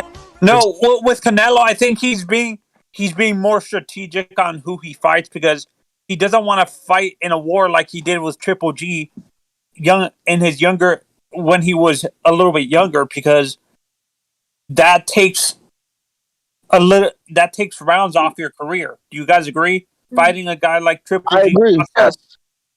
Yeah. Well, yeah, of course. Those add up without a doubt. But I mean, I think he's being more strategic. Black Chibi. I think he's being more. He's not ducking people. He's being more strategic. He doesn't want to be taking. He wants to stay in the boxing game a little bit longer, so he can be in his 40s. Just like I said earlier, he's taking the easy route. All right, hold on, fellas. Let me read a super chat here. We've got Texas Bulldog Boxing says, "Make no mistake, Plant is no Yildirim 100." Oh, okay. Shout out to Texas Bulldog for your contribution. Now I'm starting to see. In the beginning of the week, I said I want to hear from people that think that Caleb Plant has a shot. Now we've got about 10 people, including Texas Bulldog. Well, I'm not saying Texas Bulldog is claiming that Plant's going to win, but he's saying don't be surprised if it's at least more difficult. I'm curious. We've got people saying, well, Plant is much better than Canelo, but by which metric are we showing this? Because Canelo's beaten a hell of a lot more opponents than Plant. Now, I want to bring us to an example that happened 20-something years ago when Bernard Hopkins was going to fight Felix Trinidad. Felix Trinidad had destroyed a whole bunch of credible opposition. And people were saying, well, Hopkins has never beaten anybody at that level. But I remember you thinking, well, wait a minute, the people that he has beaten, he's beaten them conclusively. He might have struggled in the first fight when he fought some of these guys, but when he rematched them, he wiped the floor with them. Caleb Plant, I've not seen the same thing from him. So that's the thing that's irking me a little bit. By the way, we got to recognize the matrix, we got a lot more people now saying Caleb Plant has a shot at winning this, or people are picking him to outright win. Do you think this is just the classic day before the fight and people start to get a feeling, or what do you think is going on here, Recognize? I think Black Sheeby started a movement. Shout out to Black Sheeby. Yeah. It's a movie. It's a movie. Recognize. What do you think, man? Recognize. Boy, that's funny. All right, somebody else go. I think it's not going to be an easy win for Canelo. He might win ultimately at the end, but it's not going to be easy. He has to work for it. It's not Caleb Plant is not going to be someone he's just going to be able to walk over. That's what he wanted. He literally wanted that. That's the type of fight he think that, and that's why he don't like. That's exactly why he does not like fucking Caleb Plant, because Caleb Plant is not finna let him just take that shit. You feel me? This is not no. He don't care about, when he be like, you want payday? I know that. Yeah, man, bro. He don't give a fuck about no payday. He want all the smoke, bro. He want all the smoke, and he gonna bring it to him. 9th round KO, Caleb Plant. Well, I can say it's just. I agree with you. It's going to be a 9th round KO, but I have to say Plant's the one going to be tasting the canvas. Oh. Honestly, I see it going 12 rounds, and it's going to be a TKO by either fighter. Hold on. Before everybody continues, let me just see if who we haven't. Because okay, let's start with much. Let's go with Alberto, because I don't think Alberto, you haven't called into the show, right? On the phone. I don't think you did. Okay, so I want to take down your official prediction. I already know you think Caleb Plant wins, by how? Try to be as specific as possible. Decision. Okay, Caleb Plant. I'm just going to write decision. So if it's a split, majority, whatever. All right. Split. David, we already got yours. Amok, how about you, man? What's your prediction? Let's see. If we think about it, Plant didn't like to get hit by Jose Kateki. He got tired around the 6th round in that fight. He's fighting a pissed off Canelo. I don't think he makes it past the 9th round. I don't think Plant's gonna make it past the 9th round. Canelo. I wouldn't even be surprised if it looks like Cesar Chavez Jr., where he's just getting bombed on, getting lit up like a Christmas tree. But that's me. Okay, I gotcha. Black Chibi, we already got yours. Felipe, I think we already got yours as well. Yeah, we do. Jimmy, we got yours. Kevin, we got yours. Recognize it's not even there. Skank Boss, how about you? What's your official prediction? I'm right here. All right. A little too late, my friend. Believe he's there. All right, Skank Boss. Recognize. Well, hold on, real quick. I have Canelo winning by TKO in the 12th round. Whoa, 12th round all the way. So you think Caleb Plant makes it to the 12th? All right. So, Recognize, I had a question for you, which is that we have a lot of people here, including Alberto, who are very confident that Caleb Plant's going to win. I'm curious, what is this new phenomenon? Do you think it's because the day before the fight, people are pumped up? Maybe some people are... by the way, Alberto and Black Chibi have both made sizable wagers on the fight. So what do you think is going on here? What's your diagnosis? First of all, I want to say that I like to hear that.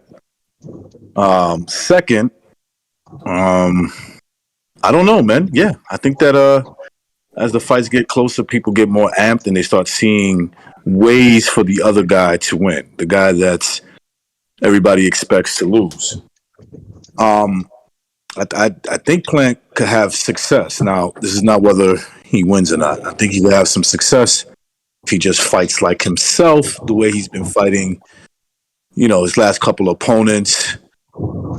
Meaning he's going to get hit, but he's going to have attributes that are better than Canelo. Faster footwork. He's taller. He's rangier. He should be able to use that, and it should be able to trouble Canelo. The only Even if way it's how he's 12 gonna speed up. win that, bro, he has to jump in the fucking water.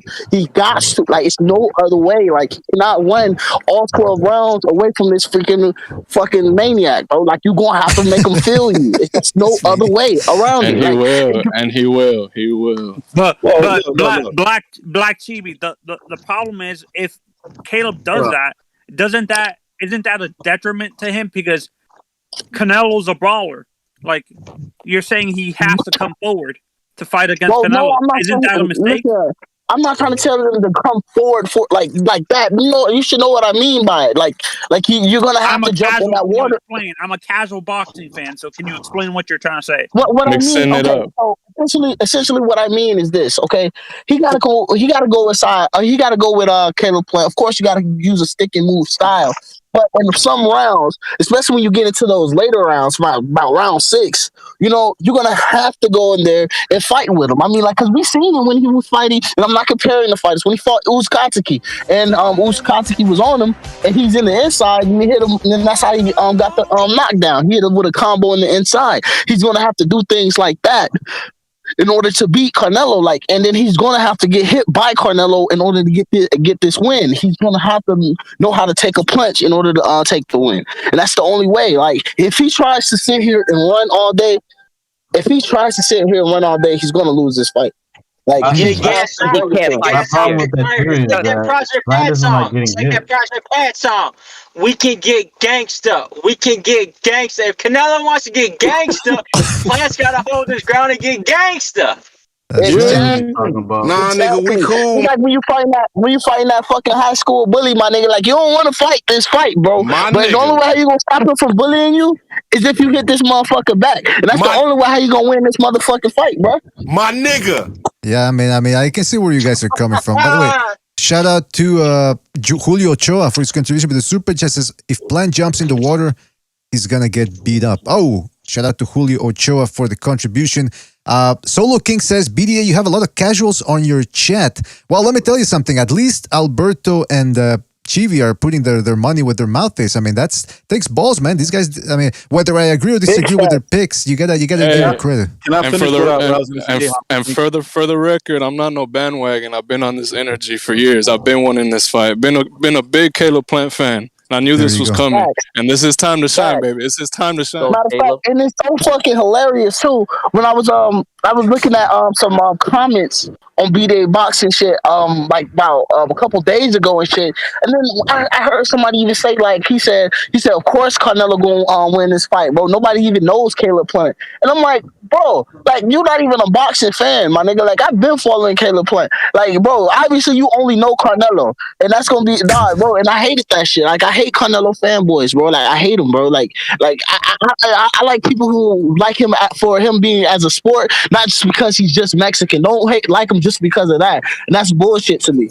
Like, bro, like him because, like, of his skills, of how he's walking inside the game. You know, like, I respect him for not taking fights, like taking the hard fights. You know what I'm saying? But, like, you know, I just don't. He's just not my What do kind you of mean fighter. he's not taking the hard fights? He's the only one who's been taking the hard fights. I mean, I'm getting sick and tired of who's taking the hard fights. Charlo, Benavides, who's taking the hard fights? Who's taking harder fights? He was already in motherfucking 160. Why did he jump up then? Well, why didn't the other 5 fighters fight him? Why didn't Charlo fight Boo Boo? Why do you always expect Canelo to fight him? Why didn't Canelo fight Boo Boo? Why can't Charlo fight Boo Boo? Waiting for that sweepstakes. You know what I mean? Listen. Why did Charlo turn down a career high payday? Listen, one at a time. Look,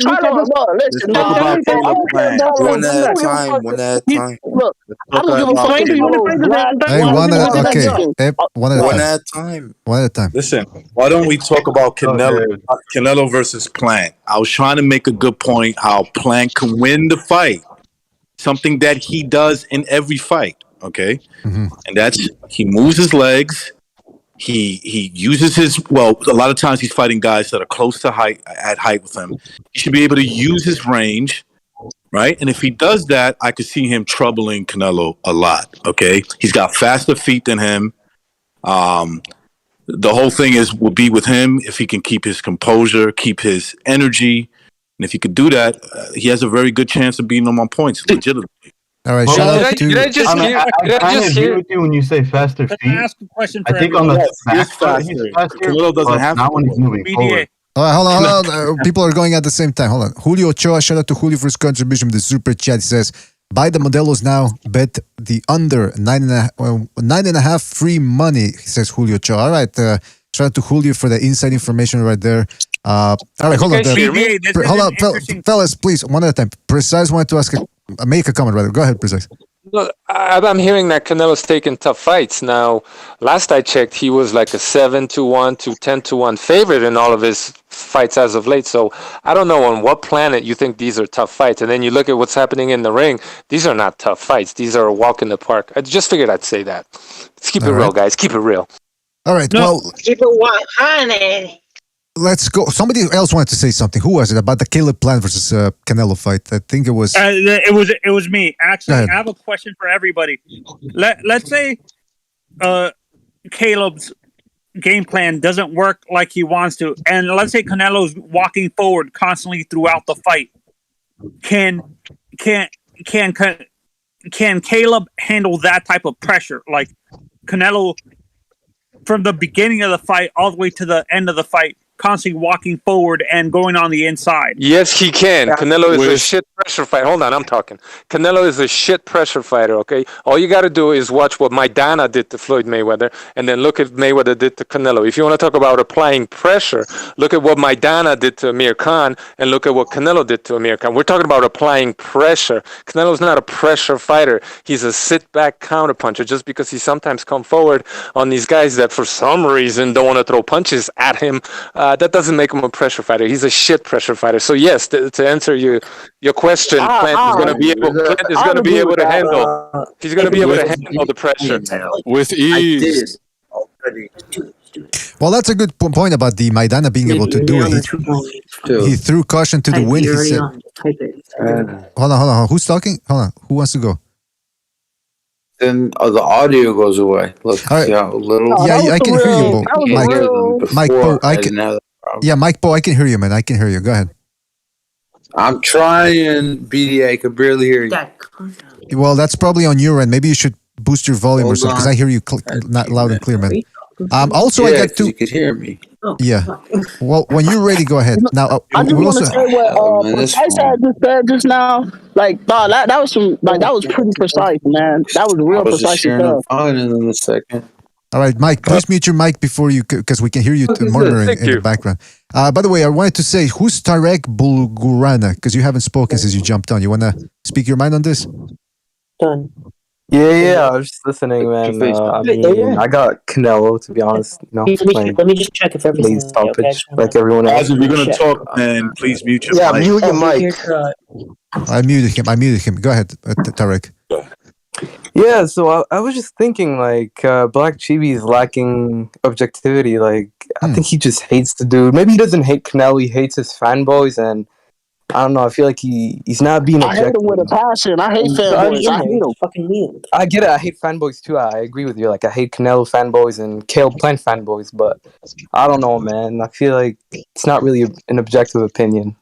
I think that this is what I think. What it is that I used to always, like, in the beginning. I loved Canelo. Once he had felt the drug test, he lost all the respect for me. But people still, but people still praised him about these fights he took, and I'm like, yo, like, you're already in a certain weight class, you should take these fights. But and then I can't respect that he knew that. Okay, he knew that that weight class was lighter than the weight class below him. That's what I'm looking at, and I'm looking at him like I see all the mistakes he makes. He's not unstoppable. Like, and I'm seeing him. He's flat-footed. You feel me? He sits there and wait all day. Like, why are these motherfucking Europeans letting him do this shit? Like, that shit just pisses me off. Like, get at him, man. You feel me? You can't let this be a Canelo fight. So you're saying Canelo doesn't? You're saying Canelo doesn't have that Black Air Force energy? He's severely lacking. Bro, listen, man. I ain't gonna say that. I'm not gonna say that, bro. He knocked out too many niggas to say he don't got Black Air Force energy. But like I said, like, he don't got more Black Air Force energy than Caleb Plant. Caleb Plant. is way more hungrier. Like he wants this shit. Like he want to be the one that I knocked him off his fucking throne. Was that Haitian? What'd you say? Caleb Plant is an African American man. It seems that way now. That's what he's sort of saying. That bro, Caleb Plant. Stop the stupidity. Come on, Caleb Plant is. Come on, Precise. Come on, Precise. He's making a solid point, man. I'm tell y'all boys what. That boy Caleb Plant, he ain't no Englishman. They ain't no Englishman. Oh, they Billy Joe. Caleb Plant is a hood nigga. Them Englishmen are trash. All right, listen. Let's get back to brass tacks here. This dude literally took a motherfucking European tour, bro. I couldn't believe it, bro. I was like, this dude is wild. I respect it though. You know, like it is what it is. You know, like. All right, let me get to. Let me get to. Hold on. Let me get to Scooter because he hasn't talked since he jumped on. Scooter, either. Scooter. Hey, what's up, fellas? How you doing, man? What do you think about all this? I'm surprised that we got about 2-3 people here picking Caleb Plant. What do you make of this? Man, I got to go against the grain on this one. I really think Plant's all wrong for Canelo. I mean, I know people aren't really seeing what I'm seeing, but I mean, just a couple of things I'll mention, like the length, the ranginess, the speed, and all this. Canelo's a bit of a potted plant, but it's not even that. It's the fact that if you go back and look at the Kovalev and even the Lara fight, those guys were only throwing jabs and throwing 1 or 2 shots at a time. I think Plant, what he's going to do a little bit different than those guys, and he's going to sort of add another level to it, is he's going to be throwing 3-4 punch combinations and keeping Canelo kind of shelled up and a little bit more planted than he usually is. And I think that could give Plant the edge in a decision. But I don't think he gets the decision, so I predict Canelo by robbery. Oh, okay. Now, hold on. This is PBC. He's not going to get robbed. Let me write down. Hold on, fellas. I got to write down that prediction. I got to write it down. So, Scooter, Scooter, you're saying that, because I have to write this down for posterity. Plant is going to beat him, but he's not going to get the decision. Yeah, and to clarify, I mean, I'm being a little bit deliberately provocative here. I mean, I think Plant, when I get done watching that fight and everything I'm saying has been confirmed, I'll be able to say I think Plant won this fight. And a lot of people will say that, but to call it a robbery, I mean, a robbery, that's an extreme situation, right? I don't think Plant's going to sit there and shut him out. Okay. But I think I'll the first time we've seen a robbery on PBC, though, dog. That's a good point. I think Canelo could actually get beaten on the scorecards because think about this. A lot of Al Heyman's PBC fighters have been losing recently, and also right, he could, if Caleb Plant wins, he can get a big money rematch and on his platform again. Okay, so you don't think that will favor Al Heyman? Al Heyman thinks ahead. So I think Al Heyman is thinking, and he might, give Caleb Plant the decision, bro. Al Heyman thinks ahead, and Al Heyman thinks ahead, and he thinks off head. I'll give you that much. Carlos Ruiz, shout out for Carlos for his contribution to the Super Chat. Says everyone has a plan versus Canelo till he hits him with that chancla Air Force energy. Canelo, the chanclas, man. You gotta watch out with somebody who throws the chancla. Shout out to Carlos for his contribution. By the way, real quick, we've got. Actually, recognize you were gonna say something. Then let me try to get Gonzalo. Yeah, go ahead, and then we'll try to get Gonzalo here. Go ahead, recognize. Oh, no, go ahead. All right, Gonzalo, we have a lot of people that are picking. The tide is turning, man. The tide is turning. People are picking Caleb Plant now. What do you make of this, Gonzalo? What's going on here? Yeah, I think a lot has to do with Canelo's close fights against movers, boxers, not boxer punchers, just straight up boxers. So, I mean, what Caleb Plant spoke about, he's a true super welter, and that if Miguel Cotto's brother, could make him do the chicken dance, well, that in the minds of people says, well, this guy, he actually has a chance, and he shows confidence. He shows that brashness that many times Americans do, compared to like how Mayweather, he's a boxer and showed that attitude, like, I'm confident, I'm coming to win. But that's basically it, Yeah, he's got good legs too. He's got a good stick. He's got a good jab. So, I mean, he seems confident in his capabilities. And who am I to say, oh, you can't do this? If he certainly seems like he thinks he can. So, We're gonna see if the straight boxer, not even boxer puncher, early. He's got some speed. You don't have to throw hard or land hard, but it's gonna be hard to catch Canelo with the punch that he doesn't anticipate coming. But if he's able to hit him with something that Canelo don't see coming, that he rolls with it the wrong way or something, maybe he could buzz him, or do something, because you don't necessarily have to throw hard or land hard and just speed when you don't see a punch coming.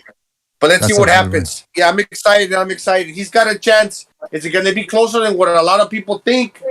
That's always going to be the narrative. Oh, I think he can win now all of a sudden. But were you fucking saying that 1 month ago? No, you weren't. But now, if you do believe that, let's see what happens. Yeah, when the fight was announced, people were saying this was going to be one-sided. They weren't going to watch it. Now, all of a sudden, the fight's getting close, and people are... I think it's that Black Air Force energy, man. It's attracting people. It's changing them. But hold on, real quick. Shout out to Nicholas Argyros for his contribution with the Super Chat. Says, people are confident in Plant. Who has he fought before? All right, Nicholas, shout out to you, man. We're going to try to get to that. Puerto Rican knife. I have Puerto Rican knife energy. Oh, come on. Come on. And by the way, we also shout out to Spreaker King for his contribution with the Super Chat. He says, new to the channel, enjoying the content. Keep it up, guys. Well, thank you, Spreaker King. Shout out to you. Don't spurg out on us. All right, so, what do you guys make of all this then? What do we got here? Tell you what I make of it right now. Do you want me to tell you what? Do you want me to tell you? I'll tell you. I'll tell you right now. This is the thing. Caleb Plant is cut from a different cloth than this Billy Joe. Billy Joe was coming for a payday, and everybody knew that. He was fat, out of shape. He got his belt gifted to him. He was coming for a payday. Canelo Smith, he's a gangly, goofy dude. He just doesn't have it in him. He doesn't have that fire in him. He doesn't have that. He's not cut from that cloth. He's a dork. So this is what Caleb Plant is. He's a different character. He's built different. So this is why Canelo was acting like this. You see how emotional it is, because he knows he's going in there with a different animal. This is not these little. This is not the European tour. You back in America, look at Canelo. Look at Cal versus Castillo and versus Canelo. Look way totally different. Doesn't even look like the same fighter. And also, Saunders even said, "I'm just."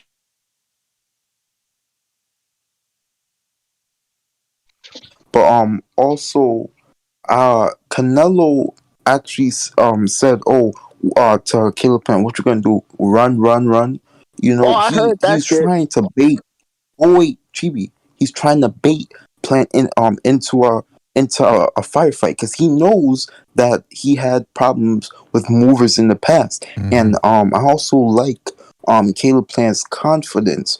Like, he's been adamant of this before. He said, I'm not going to lay down and just collect the paycheck and hand on my belt like other fighters. He's very confident in his ability and his skills. And that's what I'm liking from Caleb Plant, bro. So you guys can see all this stuff, that Caleb Plant has no chance. But if a guy is confident and he has the skills to pay the bills, then I think, he could win. All right, Haitian, let me just ask you real quick. Where's that confidence been for his entire career? Why does he have probably the worst resume of anybody who's ever fought for an undisputed title that I've known in the 40 years that I've been following the sport? But everybody has a shitty resume until they get a chance to prove themselves. So that doesn't mean he sucks. Hold on. Let me finish my point. But I was in the middle of talking. But whatever. Well, I thought you asked the question, so. Jimmy, let me say this. I can't even hear who's even talking. I have no idea who I'm even talking to, guys. Okay, hold on. You were talking. Fuck this. The thing is this. When you can break down anyone's record, right? That's what we always say. And like I mentioned, the Hopkins Trinidad example. Hopkins had never beaten anybody, but when he stepped in there against Trinidad, he fucked him up. Now, the difference is when Hopkins got in there with some guy, especially in the rematches, he wiped the floor with him. Caleb Plant faded down the stretch against Uzcategui, and he struggled down the stretch against Caleb Truex. So my logic dictates that he would have to win enough early rounds and then hold back Canelo's late rally in order to win a decision. And in fact, they both know this. Uzcategui is 6'2", and he had like a 3 or 4 inch reach advantage on Plant, and he's a monster who fucking destroyed Darrell in both of those fights.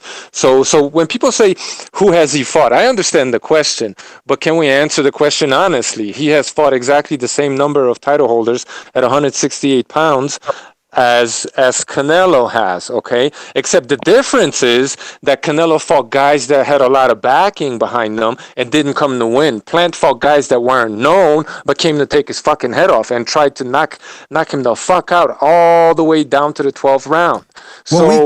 So to asking this question, who has he fought? I get it, he hasn't fought the names, but when you actually look at the type of fighter that he faced in that ring on that night, Caleb Plant fought a far better level of opposition than these bums that Canelo's been getting in the ring with that have lost the fight before they ever got in the ring in the first place. But hold on, Uzcategui the monster got out. Uzcategui the monster got outboxed by Lionel Thompson in his very next fight, and actually he actually looked worse against Thompson than he did against. Okay, who the fuck's got the Pope?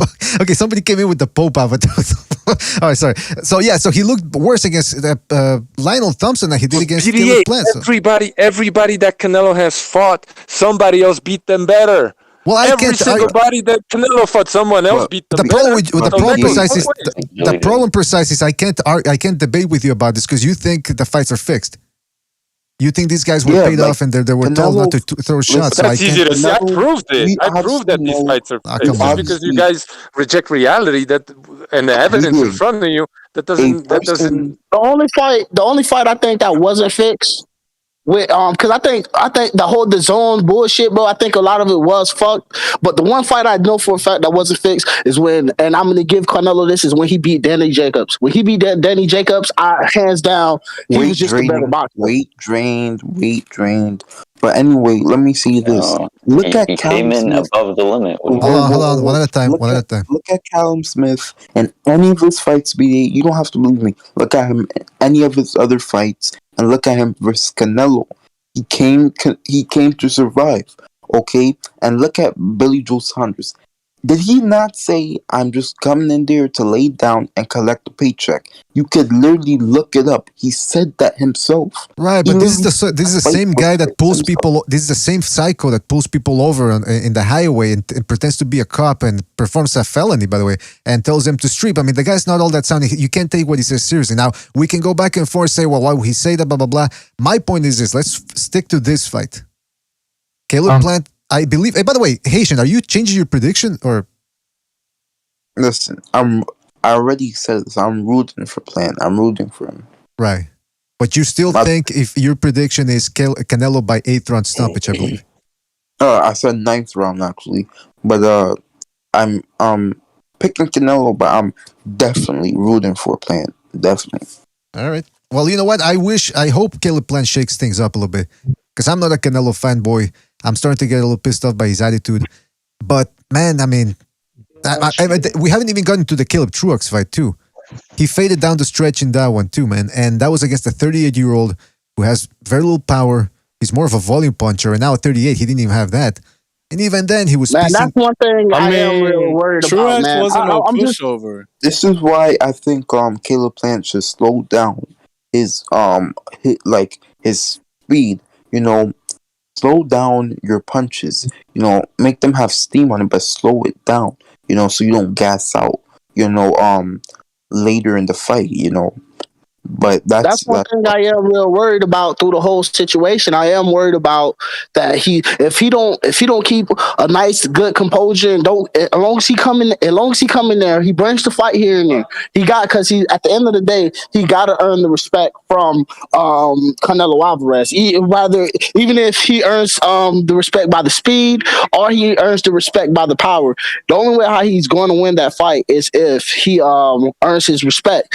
But like I said, that's one thing that does worries me is that he might end up getting gassed by the 8th, 9th round because I did see I seen that happen with Caleb Plant, and that's the only thing that I'm a little worried about with the situation. Now, if he's been doing what he said he's been doing and while working on his endurance and working on all that, then I don't see him. I don't see him having a problem with it. Well, can I say something about that?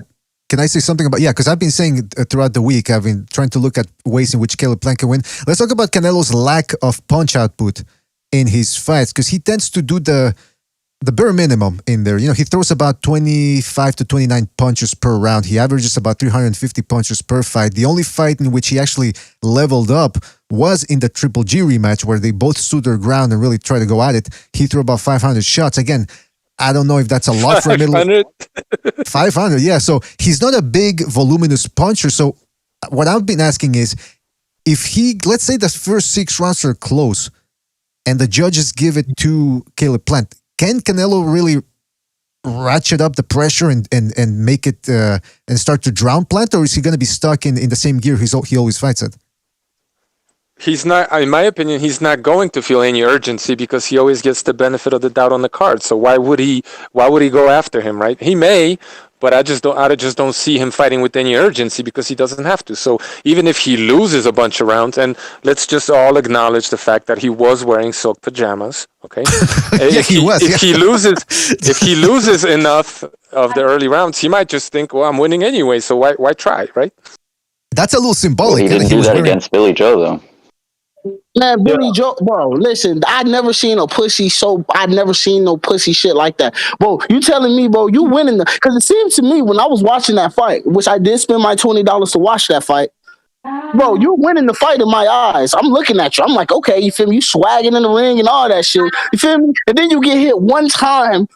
You feel me? And then just call it off. And it seemed like Canelo knew it. Like Canelo was just like, oh, yeah, I got this one. Oh, once that punch, that was a good punch right there. That was a punch. Theater. That was all theater, man. That was all theater. Anyone who knows anything about boxing will tell you that shit was theater. Look, Canelo Saunders did quit, no doubt about it. But it's not like Canelo ratcheted it up. He fought at the same pace. It's just that Billy Joe, he finally was able to time the uppercut after 8 rounds or however long it took after Billy Joe Saunders was saying, here, hit me with the uppercut. Here you go. Hit me with the uppercut. Finally, he was able to hit him with the uppercut. Whoop-de-fucking do. I don't see fucking Caleb Plant, bro. I don't see Caleb Plant just letting him just walk in and do his thing. He does do that a lot in his fights. He ducks that exact same way. Yeah, I was going to say, first of all, before we get into that, Felipe, I wanted the thing about Caleb Plant is because some people think he's going to run from the get-go. Caleb Plant's going to, like I said, and people have pointed out as well, Canelo's not the type of guy that puts pressure from the get-go, constantly putting pressure, backing you up. He tends to take very little short steps. So I think if he doesn't put that type of pressure on Caleb Plant's just going to stand in front of him. I don't think he's going to be moving around the ring like Rigondeaux. Number 2, well, PDA, can I say something? With the pressure, he does put pressure with the body shots. It might not be 10, but it's at least 4 or 5. He doubles up left and right, belt you with the hook to the liver, then he'll throw a left hand to the kidneys at the same time. So that pressure, it's pretty intense. By the way, sorry about that. Sorry, Gonzalo, but Nicholas Argyros, I forgot to mention his super chat. He says, what? Did this guy not see Callum Smith's last KO? Oh, okay, I think he's talking about something we said way back. But shout out to you, Nicholas, for your contribution. So, Gonzalo, you're saying that the pace is something that we've seen before? Is that what you said at the end? Well, I'm saying that the pressure comes maybe not in like a voluminous punching like you mentioned, but with the body shots, if you can sink in like 3, 4, 5 body shots per round, man, that's sustained pressure because those. It's like hitting the gas on a truck. You hit it full pedal to the metal, man. It drains that gas tank. You're able to land 4 or 5 shots to the body. That'll zap your gas tank big time. It's something that Caleb Plant will also have to do to win this fight. He's going to have to do something that Mayweather did that I haven't seen nobody do since he's been fighting in this weight class. He's going to have to slap Canelo Alvarez in the tum-tum a couple times too. He's going to have to do that pop shot in the tum-tum like all night. He got to keep it there too as well. He's gonna have to in the stomach. He's gonna have to hit him to the body, bro. No. This is what he's gonna have to do. He can't run all night and stay on the back foot because that drains you. Being the pressure mentally, physically drains you. Constantly getting chased down, constantly getting walked down. So we can't allow that. At some point, he's gonna have to hold his ground and get some respect from Canelo. Because if he's just sitting there on the back foot getting walked down the whole time, he's gonna get drained even faster than he normally does. That's a fact. I don't think anybody thinks he's gonna do it. 2-3 body shots was Zappergastic, man, and that's what Canelo, like Rocky Fielding. Rocky Fielding, he landed 2-3 shots, and all of a sudden Rocky Fielding was Rocky Folding. Say Rocky Fielding? Who the hell is Rocky Fielding? I'm hearing Spanish. Who the hell is fucking Caleb Plant? Oh, who the hell is whoa! Calm down now, man. Listen, man. When this fight is all over, man, when this fight is all over, bro, I don't want y'all to call him Caleb Plant no more. His new nickname gonna be King Caleb. You know, we all see it coming. Knife round KO, offer up. Like I said, he got to stick to the body. He's gonna have to do he's so great at his combos. He's so good at his combos and everything. And I know he believes in his skills. He has everything to beat this guy. And he said it the best when he said, like, they asked him, are you worried about Canelo Alvarez's power? He said, in this weight class, everybody hits hard. I'm not finna sit here and get shooken by somebody who hits hard. Because if he did that, if he go in there and he acting scared of him, bro, Canelo is gonna eat that boy alive. He's gonna eat him alive. Can you guys hear me now? He can't do that. Yeah, go ahead. I can hear you. Okay. I was trying to talk a second ago, but I had to log back in. All right. People keep talking about respect. Canelo's not going to respect this guy because of who he thinks he is. He's not going to respect unless Caleb Plant can actually catch him with something that hurts him. Now, that doesn't mean staggering him down or knocking him down or even knocking him out. It just has to catch his attention enough to where Canelo says, I'm not going to walk him down or walk right at him. Now, can he do that? I know that Chibi's going to say yes, but we don't know. We really don't. Because Canelo's been taking better punches at these higher weights, even though he hasn't been facing any real punchers, which, by the way, Caleb Plant is not. Now, as far as sticking him to the body, the only thing that's going to be a problem with that is that it's lowering your hands down to risk the shot of getting caught by counter shots by Canelo. Now, he's going to have to either do it at angles. He can't do it in the middle of the ring, and he's too tall to lean down and throw that jab to the body like Mayweather used to like to do to establish distance and pile points. He's too tall, meaning if he does that, it may still have the reach advantage on it, but it's just not a good idea to lower your chin that much lower when you're that much taller. So those are 2 points that we were making that I'd like to point out as counters. Excellent points. And I got to tell you, the point is this. I got another point for you. Caleb Plant has no pressure. All the pressure is on Canelo. You see the odds. He's an 8-1 underdog or something. So this is what Canelo has to do. He has to go in and prove why he's the pound-for-pound best fighter in the world. Caleb Plant is fighting on house money. All he has to go in there and look good, and that's a win. Hey, Amir Khan got Canelo's respect. Okay. Think about that. Here's why I disagree with what Kevin just said. It's the mentality. Canelo thinks he's the face of boxing. He's number one pound for pound. He's the best thing since Julio Cesar Chavez. So his arrogance could play a factor in this against him. He's not going to think he's behind, even if he's behind. He's not going to think that he's losing, even if he's losing. He's not going to think the pressure's on him because he thinks he's that good. So the pressure's not on him at all in his mind. And when you don't, let me counter that, man. Let me finish. Pressure is all self-induced. So if he doesn't feel pressure because he thinks he's that good, then the pressure's not going to get to him at all.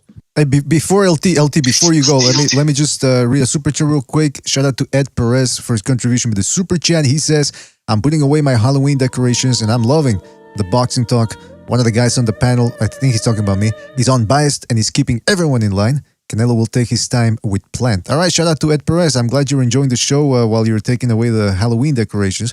I hope you're putting Christmas decorations, not any of those other religions. Dolomite, shout out to Dolomite. Says, I'm kidding. Dolomite, shout out to Dolomite says, I can't wait. The turkey decorations are next, man. Thanksgiving decorations. You're skipping ahead. Hold on, real quick. Hold on, real quick. I got two super chats to read. And then it's LT was going to say something. Dolomite, shout out to Dolomite says, I can't wait for all these newfound Caleb Plant fans to explain themselves at the fight because they don't put a hype machine behind the fraud. Oh, shout out to Dolomite for his contribution. And finally, shout out to Get These Hands for his contribution with the super chat says, Canelo's going to knock the lineal melanin out of Plant. Okay, shout out to Get These Hands and everybody that contributed. And hit the like button, fellas. LT, go ahead. The floor is yours. Thank you, man. I wanted to say, bro, how is Canelo Alvarez underestimating Caleb Plant if he's been on the fucking gym? If he's been on the fucking gym 24/7, I mean, he is a gym rat. God forbid he He's not enjoys in the the gym, fruit he's of his playing labors, golf. like buying a Hold nice on, hold car, buying a nice house, buying nice clothing, because he can afford it. But don't forget, he does live in the fucking gym. He lives there 24/7. He's been staying at the gym. There's no undermining. There's no forgetting that who his opponent is or anything. They just know where his level is at. All right. First off, I would like to hit a rebuttal. First off, no, Canelo Alvarez been out here playing golf like a bitch boy. Okay, he's not taking this fight as serious as he always been taking these fights. You know, he took the Laura fight and the Triple G fight ecstatically serious. He's not taking this fight serious. You know, and he's like, oh yeah, all you're gonna do is run this and that. Like, no, bro, you feel me? He's gonna go in Let me there. counter that.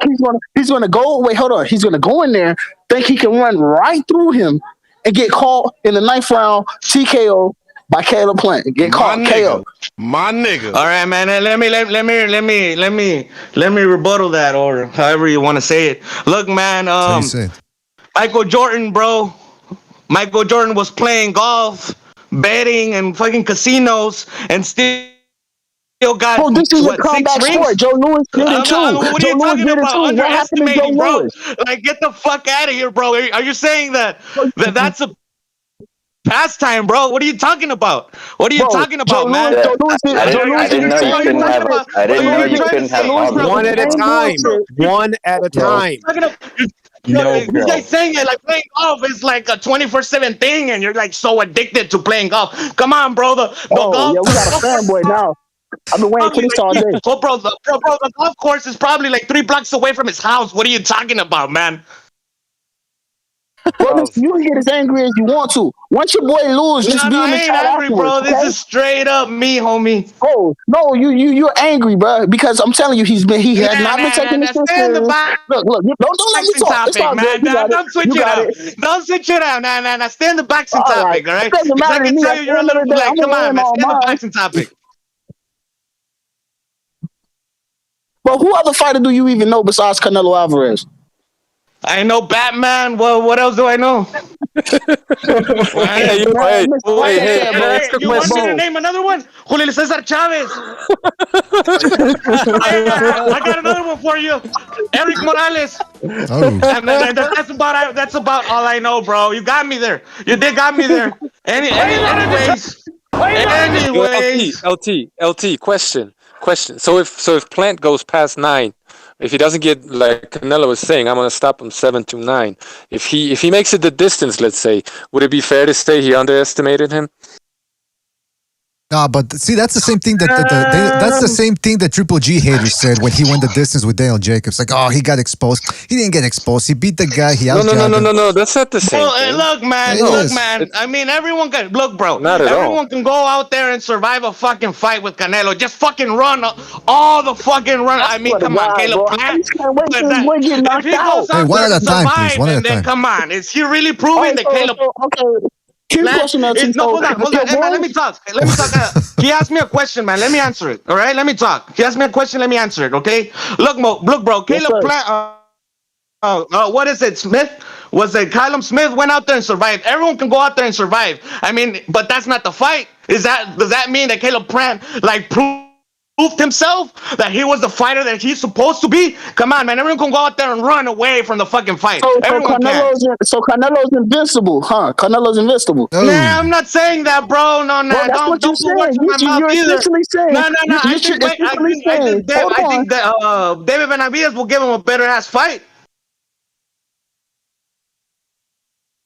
Caleb Plant for the win, 9th round KO. When that happens, then what? Like, I'm just saying, hypothetically speaking, if Caleb Plant knocked this dude out, what do you mean? What happened? You want me to tell you what I'm gonna do, or what do you want me to tell you with that question? What are you gonna do? Are you gonna stop being a fanboy, or is you gonna still go for him? I just want to know. What am I gonna do?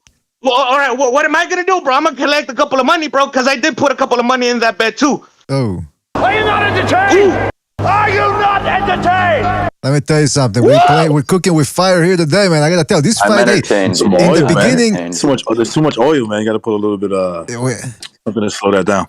Recognize. I mean, are you surprised about how when this fight was announced? I remember we were on the show and people in the chat were saying, "What a shit fight!" Blah blah blah. Hey, now all of a sudden the fight's here, man, and people are getting the feeling that there might be. Yeah, man. Listen, man. I remember the rudest thing I've ever heard, man. Something bad happened to this kid, and these guys were laughing. They were like, "Damn, man, he'll still be alive if they didn't gas him up." I hope that doesn't happen to Caleb Plant. I'm just saying, I hope that doesn't happen to him. Hey, speaking of, let me just read a couple of super chats before we continue, fellas. I like the energy. Amak PvP says, but I like the energy, man. It's good. I love it, man. Air Force energy, man. That's right. But hold on, LT. Let me just read the super chats before we continue. Shout out to Amok PvP for his contribution with the super chat. Says there should be an IQ test to join the panel. Oh, come on, man. If that was true, I wouldn't even be on the show either. So there wouldn't be a show. So let's just stop that type of talk right now. But shout out to Amok PvP for his contribution. Hey, by the way, Amok is in the Discord right now. He's with us. You can just say that to everybody, man. Everyone starts to scream over each other, so it just becomes a little dick contest. You know what I mean? It's open lines Friday, man. Anything goes. Get These Hands. Shout out to Get These Hands for his contribution to Super Chat. Says Jordan was playing golf through the playoffs. Playboy. What the fuck does that mean? Bro, what? This is a combat sport. Exactly, bro. Thank you. Thank you for that. And Joe Lewis is also doing the same thing. Chibi, he's got to finish the super chats. He's got to finish the super There's chats. one left. One left. K-Nut. Shout out to Knot for his contribution. Says the big fight feeling is the best part of boxing. Yes, indeed.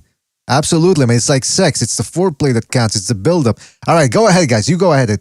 Scream at each other. All right, man, I want to say, this guy asked me the question. I don't know who was it. He asked me about what would I do if Caleb Plant wins. All right, I'm gonna tell you. What are you gonna do once Canelo stops him, like in 7, 8, 9, 10th round? What are you gonna do? All right, I'm gonna answer that. See, first off, he's not gonna lose. I'm just gonna let you know that. Let him finish. Hold on, LT. Let him finish. LT, let him reply, man. Second off, if my boy lose, and which I don't see that happening at all, if he were to lose, I'm gonna come back on here, you feel me, and say, yes, my prediction was wrong, and obviously, man, Canelo Alvarez was the better man. I can back Black Chili up, by the way. When will that live chat take place, by the way? When are we getting back on this motherfucker to talk shit? Saturday after the fight, like always. Now, let me tell you, we might actually have to stay online until the fight, man, because I don't think we're going to settle this in just one night. No, but real quick, I got to read more super chats all of a sudden. Get These Hands says, shout out to Get These Hands says, all the Wilder fluffers migrated to Plant. Hashtag Black Air Force Energy. Alone, man. Damn, bro. Like, why everybody got to do this, bro? Like, he lost the fight. We did it. Damn. All right, by the way, real quick, and shout out to Michael Poe. Michael, you're in the chat. In the Discord, we can hear you. Now he left. Fuck. All right. He says, I tried to chill. I couldn't get in and out, not talking, taking phone calls. As you know, StreamYard, I got into the other day, but I can't. No, you were there, Michael Poe. It's just that we're all talking over each other, so it's kind of hard to organize it. But shout out to Michael Poe for the contribution. All right, listen. Man, there's a lot going on here. I will back Black Chibi on this. When he picked Wilder to win, and when that didn't happen, he showed up. He said, "I don't know what the fuck happened. I have to admit what the loss." So he's a man. He'll show up. Whether his guy wins or loses, he will show up. Facts, man. This is how Caleb Plant go win. You know how every time BDA read a super chat and then he hit somebody with a quick one and be like, okay, next question. I'm sure that's exactly how he gonna win the fight. This is gonna be real quick. Ninth round KO. Oh, there you go. BDA, ninth round is not quick. Ninth round is not quick. I was gonna mention something. For people to think punches, that's how quick them punches gonna come. Hold on. Somebody else was talking. Chibi, you've got to wait your turn. Gonzalo, go ahead.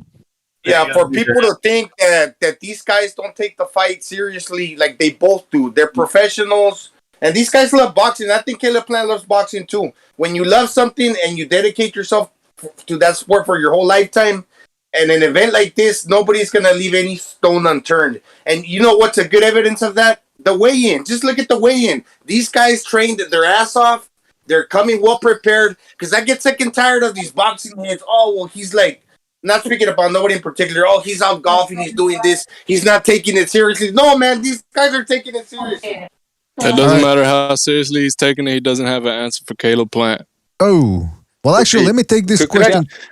Go ahead, Precise. Peter McNeely was 10 times more confident than Caleb Plant, and we know what happened to him. All right, precise. Go ahead. Confidence is not everything. Billy Joe Sanders. Hold on, please. Hold on. Let precise. Go ahead. Me personally, this is what I gotta say. If Plant goes more than 9 rounds, that means Canelo is underestimating him. I don't give a shit if he runs or doesn't run, whatever. Canelo is already calling it, so that's included in this prediction. He's already saying the guy's going to run, and I'm going to stop him in 9 rounds. So if he doesn't, obviously that means he underestimated him. Now, just because he underestimates the other guy's abilities, that doesn't automatically mean that Canelo is not preparing to the best of his ability, and I think he is. Thank you. Okay, so he has to be, because this is for the unification, bro. He's spent his whole entire career for this moment. Like, he has to be taking this fight seriously. There's no way he's not. But I'm not nonetheless, he still doesn't have an answer for Caleb Plant. That's my prediction. Listen, this is how I look at it, man. Why didn't he fight Andrade? Oh, come on, hold on. That's a whole other discussion. Hey, by the way, okay, hold on. I just want to say, man, you feel me? See, this is the thing. You feel me? He beat these other 3 boys so easy. You know what I'm saying? He's looking at Caleb Plant like it's going to be an easy one. And that's where he fucked up at. I'm trying to tell you, like, he think that he still thinks Canelo is in denial. He still think he's on his European tour, and he still think he's just some ordinary white boy I'm gonna knock out as well. Like, that's how he's looking at it. And like, what's wrong with being an ordinary white boy? Bro, he's gonna bring that black Air Force activity and gonna knock him the fuck out 9th round TKO. I'm telling you. Okay, hold on. We've got to let people talk here because we got Aaron T and Jesse. Okay, let's start with Jesse Bessie. I think he came in for Jesse Bessie. Are you there? You got the toad there as an avatar, Jesse. All right, let's go to Aaron T. Aaron T, you want to say something as well? Oh shit! Give me a sec. Hold on. All right, let's go. Well, hold on. Let's Jesse. Hear me good? Yeah, Jesse, we can hear you. Let's go to Aaron first because you took your time there. Let's go, Aaron. All right. Why didn't Canelo fight Andrade if undisputed? Can you provide a timeline for that fight? When was that fight? I don't know. I'm just asking. I don't have an agenda. I haven't. No. I have an answer, but it's dependent on the circumstances. It could be that he didn't fight Andre because he had an IBF Mando, right? So to fight for undisputed, he would have had to fight Derevyanchenko, who arguably did better against Golovkin than he did, right? And he probably didn't want to fight a real fight. So it wasn't like he could have just fought Andre. If he had 3 belts, he got 3 Mandos. You know what I mean? Yeah. Does the IBF put their mandatories ahead of unification? Because I know the WBC they don't really care. Like, they'll just sidestep it. The IBF is real strict about that, I think. Yeah. I don't have a agenda. I'm just asking because Thank you. All right. Jesse, we all have an agenda. Nothing wrong with that. It was the smartest move that Canelo did. He waited for David Benavidez to not catch weight, and then hurry up and jump in that weight class to go ahead and try to clean it up. I mean, it was a fantastic move on his part, and I can't do nothing but respect it. All right, Jesse Bessie, you were gonna say something? Oh yeah, Jesse Bessie, man, don't leave me hanging now, man. He's too busy licking frogs and getting high. All right, let's go. Well, actually, okay. So again, I wanted to get to the point of Canelo is not a big pressure fighter. He likes to take his time. He fucking waddles forward. Now, my question is, when it comes to Caleb Plant, do you guys think he's going to fade down the stretch? Whether you believe he's going to win early on or not, do you think he's going to... What? Absolutely. Oh, I'm sorry, it's because they didn't let me go through. It's weird. All right, Jesse Bessie, go ahead, man. Jesse Bessie, go ahead. Cardio deteriorate. In the Utazagi fight, his cardio did deteriorate. Like, it was gassed towards the end. But on the other hand, Canelo gasses himself also. Yeah. That's what I'm saying. The guy, that's why he doesn't throw that many shots. He throws everything with power, almost the same speed. He's got to take breaks too himself. He's not this stamina monster that... We're comparing a 6'2" guy with like a 76-inch reach, 200 pounds in that ring. Okay, I'm exaggerating. Let's say 190. That is constantly coming forward, crossing his feet, walking after you like a zombie, right? Could take Plant's punches, no problem. We're comparing that guy to a fucking 175 pound Canelo on the night. That's fucking 5'8". Like pressure.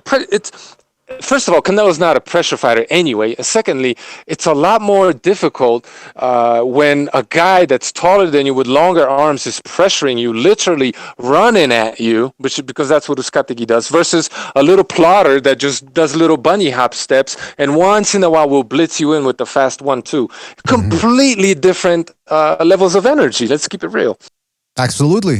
I'm on board with that, man. I think it's people are missing, like Billy Joe Saunders was standing right in front of Canelo, because Canelo wasn't exactly doing, like you said, what Uzcategui does, which is to boom, boom, run. Well, not run at you, but in the sense that he'll get to you faster, in your face. Now, he doesn't have as good a defense as Canelo, but with his feet at least, he's willing to stand in front of the guy's face. All right, now, who's sniffing in there in the background? All right, Mike from Boston, go ahead, man. You just jumped in. Yeah, what's going on, guys? Doing fantastic. We got a lot of people now that are picking Caleb Plant, or at least now giving him a chance to make this competitive. What do you think here about this? What's your opinion on this? Nothing has changed in my opinion. I mean, I think that just, no matter which way I look at it, I don't see any possible outcome that ends with Caleb Plant winning this fight. Like, I just can't see it. I can't see one possible explanation for him getting the nod or not getting stopped. Like, he's outclassed in every single attribute here. Well, there you have it. That's Mike from Boston. He ain't budging. Tin Man, you're not budging from your prediction either, right? Yeah, 9th round violence stoppage. Canelo has faster feet. Canelo has faster feet. He's got faster hands. He's quicker than Plant. I mean, to say he's outclassed in every single attribute, I don't know what that means exactly, but I disagree. Plant is not exactly Lara, so he's not that fast. PDA. Yes. Oh, I was gonna say, wait, so whose turn is it? Mine or? Wait, you said Plant not that fast? Hold on. Jesse Bessie, what did you say? Oh, no, I say, is it my turn? Because I wasn't able to get on. Go ahead, man. Or is it over? Go ahead, Jesse Bessie. Oh, no, I was gonna say, I don't know. I was gonna say, as for these people, I don't know. I think, yes, Plant is fast and everything, but against Uzcategui, I don't know. I just feel that dude, he's like nothing compared to Canelo. Canelo's much faster, much more accurate. Canelo is God. He's got more power too. Has better just head movement, is much smarter, has a better IQ. And in that fight, freaking Uzcategui telegraphed the shit out of his punches. This dude was freaking throwing that right from like right Jesse in front Bessie, of him. can I ask you, man, have you been, just humor me, have you been smoking the ganja? Have you been smoking a little bit? Why? It's okay. Tell him yes. I'm just asking a question. But anyway, yeah, go ahead. Please finish your point. The guy is 6 inches taller. He's got 6 inches more reach, and he got probably 10 pounds on Canelo. So to say he's got nothing on Canelo isn't exactly true. All right, keep it fucking real, please. No, but I'm with the whole Callum Smith is that you're able to get that look. Obviously, sometime throughout the fight, Caleb is gonna be able to connect. I'm not saying that, but Caleb hasn't had any experience fighting butts. What the hell? Who is that dude? Mike Lee, Subway dude. Freaking Uzcategui got dropped by, I think, a whole bunch of people. He got dropped by, I think, what's that one dude? Lionel Thompson. No, not Plant. He got dropped by a couple of other guys. I think Anthony Darrell's brother, and then Lionel Thompson. I think he got dropped by Lionel Thompson. But point taken. Yeah. Point taken. He has been dropped. And look, I can see it. Like, the thing. We're comparing freaking. I don't know, dude. It's like these guys. I mean, at the end of the day, they can pick whoever they want. You know what I mean? Listen. Just, anyone has a shot in that ring, and Canelo. One of the big reasons why he's been beating these people is because we forget also that the other dimension of his game, which is his defense. The he's not that easy to hit. The head movement. Right, but here's my thing. Who's that one dude, Chibi, keeps on saying that European tour thing? Like your freaking, what's his name? Andre Ward didn't go on a European tour. Okay, well, we're not talking about Andre Ward, though. We're not talking about Andre Ward, though. We're not talking about Andre Ward. Yeah, it's not a discussion about Andre Ward. Look, listen. If Canelo, here's the thing, they don't keep it. These people are just unfair. I know. They don't keep it consistent. Ward, I just want to say this real quick. When Andre Ward went on that European tour, he fought Black the best CB, by the European. way, DBZ sucks. I don't know. That's like some fake anime. Bro, I kind of think that kind of hurt my soul right there, bro. You ain't have to do all that, nah. That's some Naruto. If you're really gonna be about man. Oh, Why you I gotta ain't go gonna sit here and talk about anime with you. This is about boxing. We gonna go. We can come back to that later. But like I said, Andre Ward is a different story. You feel me? Like, and before Andre Ward even went on his European tour, he beat all the Americans that was already out here. It was nothing but the European blood. Does that mean that American players are inherently better? Inside Stevenson. You guys. You know what, man? I'm gonna let y'all have this one, man. I ain't even finna. I don't want to really get into Andre Ward politics, man. Like, I really don't. Like, he's retired. Let him stay there. At the end of the day, you feel me? He did go on the European. Bro, Canelo Alvarez don't. He said it earlier. He's basically doing the best thing he can do right now in the sport of boxing. He knows 160 is dangerous. You know what I'm saying? 168 was the easiest weight class he could see. But see, like I said, just like when my boy Dante Wilder had tried to cherry pick Tyson Fury, you know what I'm saying? That's that wasn't a cherry pick, man. All right, go ahead. And by the way, Bessie, you gotta mute your mic if you're not talking because we hear people screaming in the background. Sorry, my bad.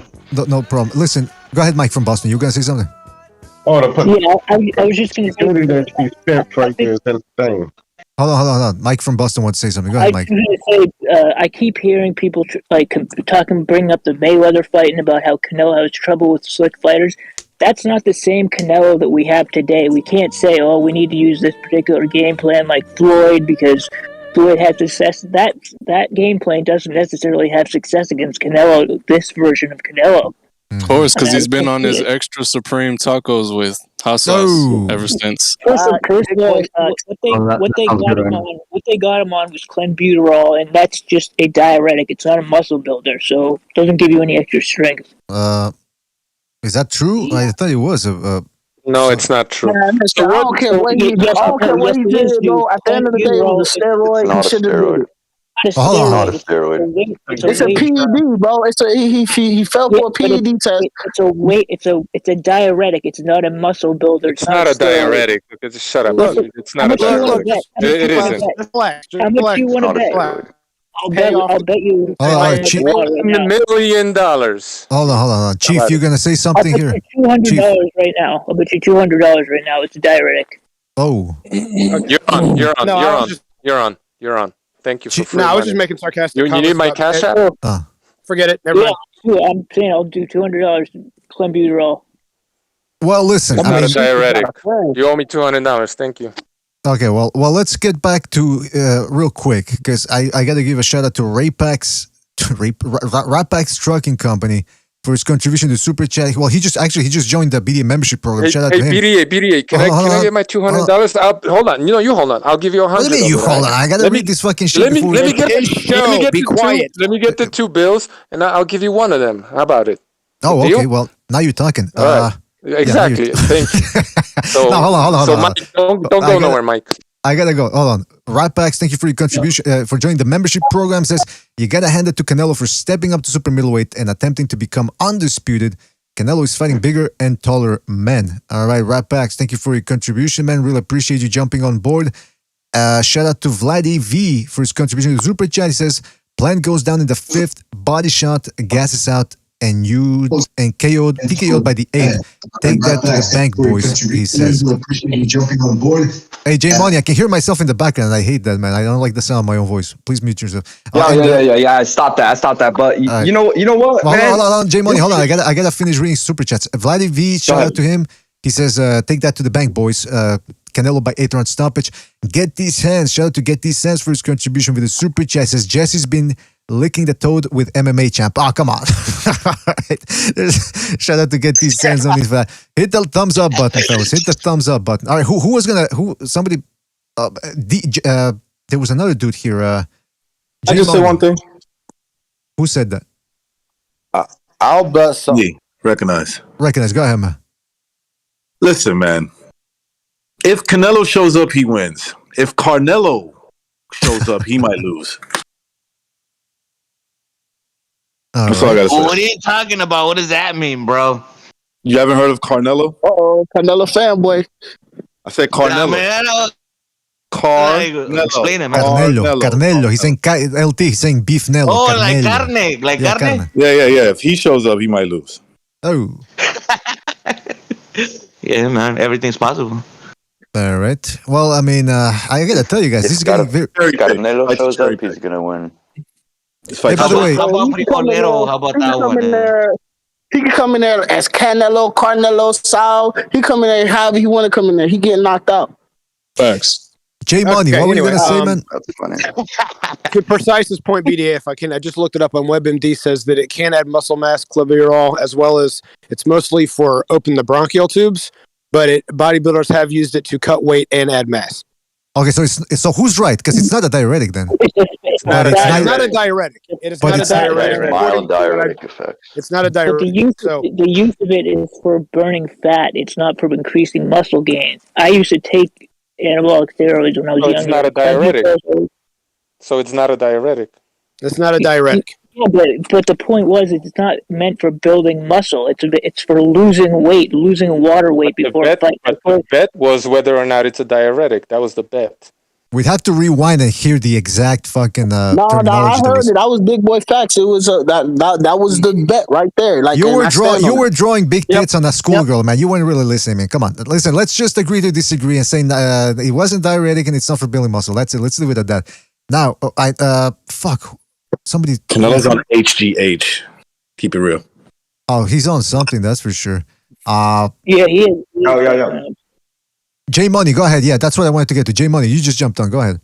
Yeah, man, you just gotta cut the bullshit, bro. If you guys are saying that he needs, in order to win, that he needs to go in front of him and he needs to throw these combinations like he did, against the past, and look at the fights of the past against Truax, and he can't even get it done right there. How the fuck is he gonna get it done against Canelo? So all this tense shit, you guys are just mad. I don't know. You guys are mad not because of the fight, but you guys are mad that Canelo is on top. That he got his dick down your throat, that it's making you uncomfortable. Why are you making that's the whole shit that you guys are mad about. You guys ain't mad about nothing. You guys ain't mad about nothing. And you want to talk about bets? Whoever said that shit about, I got 1,000 on Plant, post that shit. Put a screenshot, and I'll give you $200 right now. Put a screenshot of that $1,000. Put a screenshot right now, and I want to see that shit because that's a lie. That's hold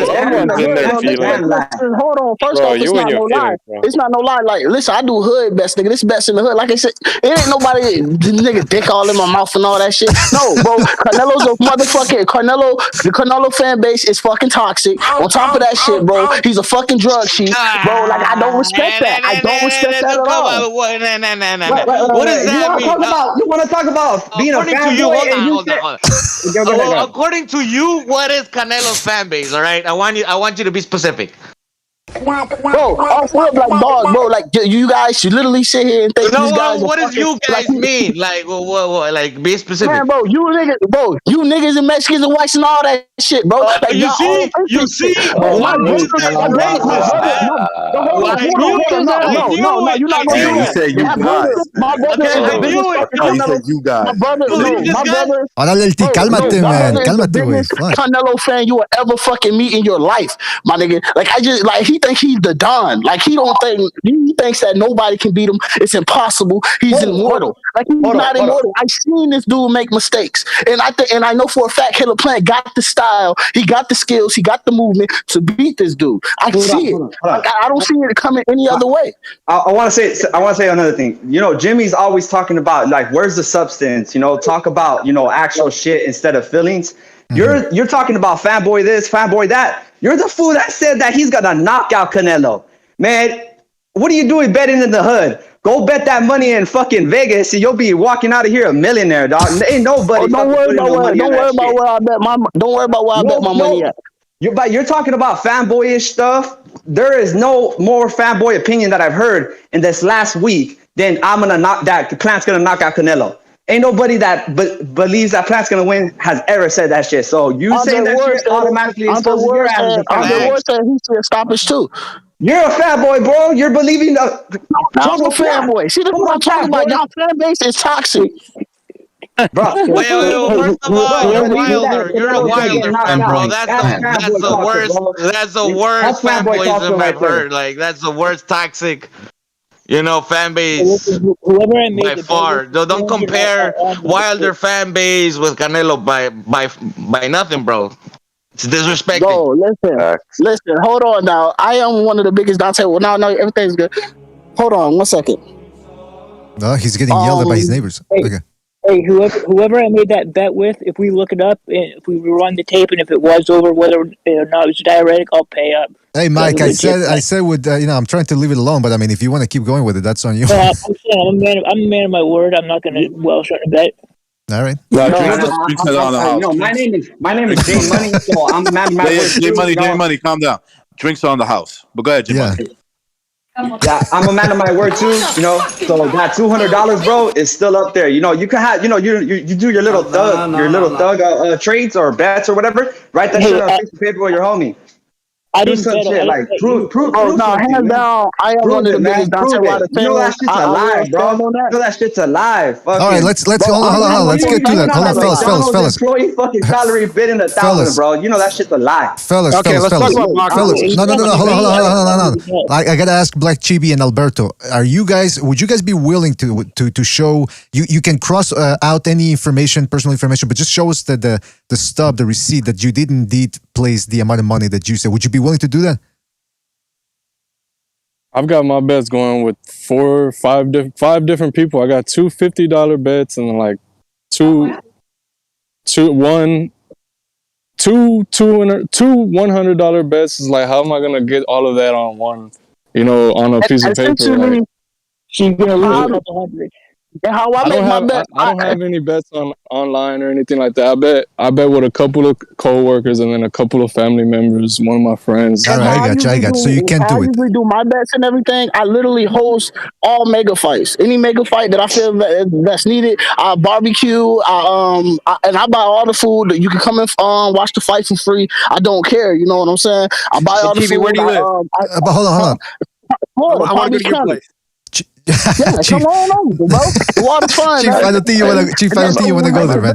You're gonna stand out like a. I'm a Canelo fan, but I go to the Chibi cookouts. No, but you know what? It's interesting. Bro, matter of fact, I'll make sure I even send pictures of the food that I'm cooking in the chat and everything. I'll show you. Hey, Chibi. I'm in Palm Beach like you. You guys make rice and beans and shit like that? Nah. We make real chicken and beans and macaroni. I was gonna go over there, man. I was gonna come through. All right, we gotta get to a couple of things here. We gotta clarify. Black Chibi, first, did you even buy the pay-per-view? Come on, let's not go there, man. I didn't buy it yet. Or you're gonna stream it illegally, Chibi. Be honest. Hell no, bro. No, I'm a real boxing fan. I buy all my fights. I buy it right on the Xbox. On the Xbox. Jimmy, go ahead, man. Jimmy wanted to say something. Go ahead, Jimmy. Oh no, I'm back home now. I was in the car. I just heard squirkling and shit. So that was the actual show. That was the attitude. That was the actual show. But also I wanted to say. So I was just listening. Obviously, it's actual. What Combuterol, the scientific name is. It's a bronchodilator. I'm not pronouncing that right, but you know what I mean. It's taken for kids who have to open up with asthma attacks and stuff. What it does bring, when you're working out, niacin. So it's like steroid. People wouldn't take it. Like bodybuilders wouldn't take it to gain muscle. What they do at the end, when they're coming off steroids, it helps by pumping niacin in the muscle, which gives you a good pump. So it helps the workout, which at the end of the day helps you keep on mass. But it doesn't have the chemical compound. Doesn't build muscle. But it also, at the same token, isn't a diuretic. You know what I mean? It's just that's the effects. But I understand what Mike was saying. You both were right, actually. It's guys take it to lose weight, but it's, you know what I mean? But anyways, that's just my thing on it. Can I say something, Mike? I know what he meant. He meant that Canelo was using it to drop weight and not add muscle. So he really lost on the technicality. I'm going to let it go, man. I don't need the money. It's all good. I appreciate it. Bro, hold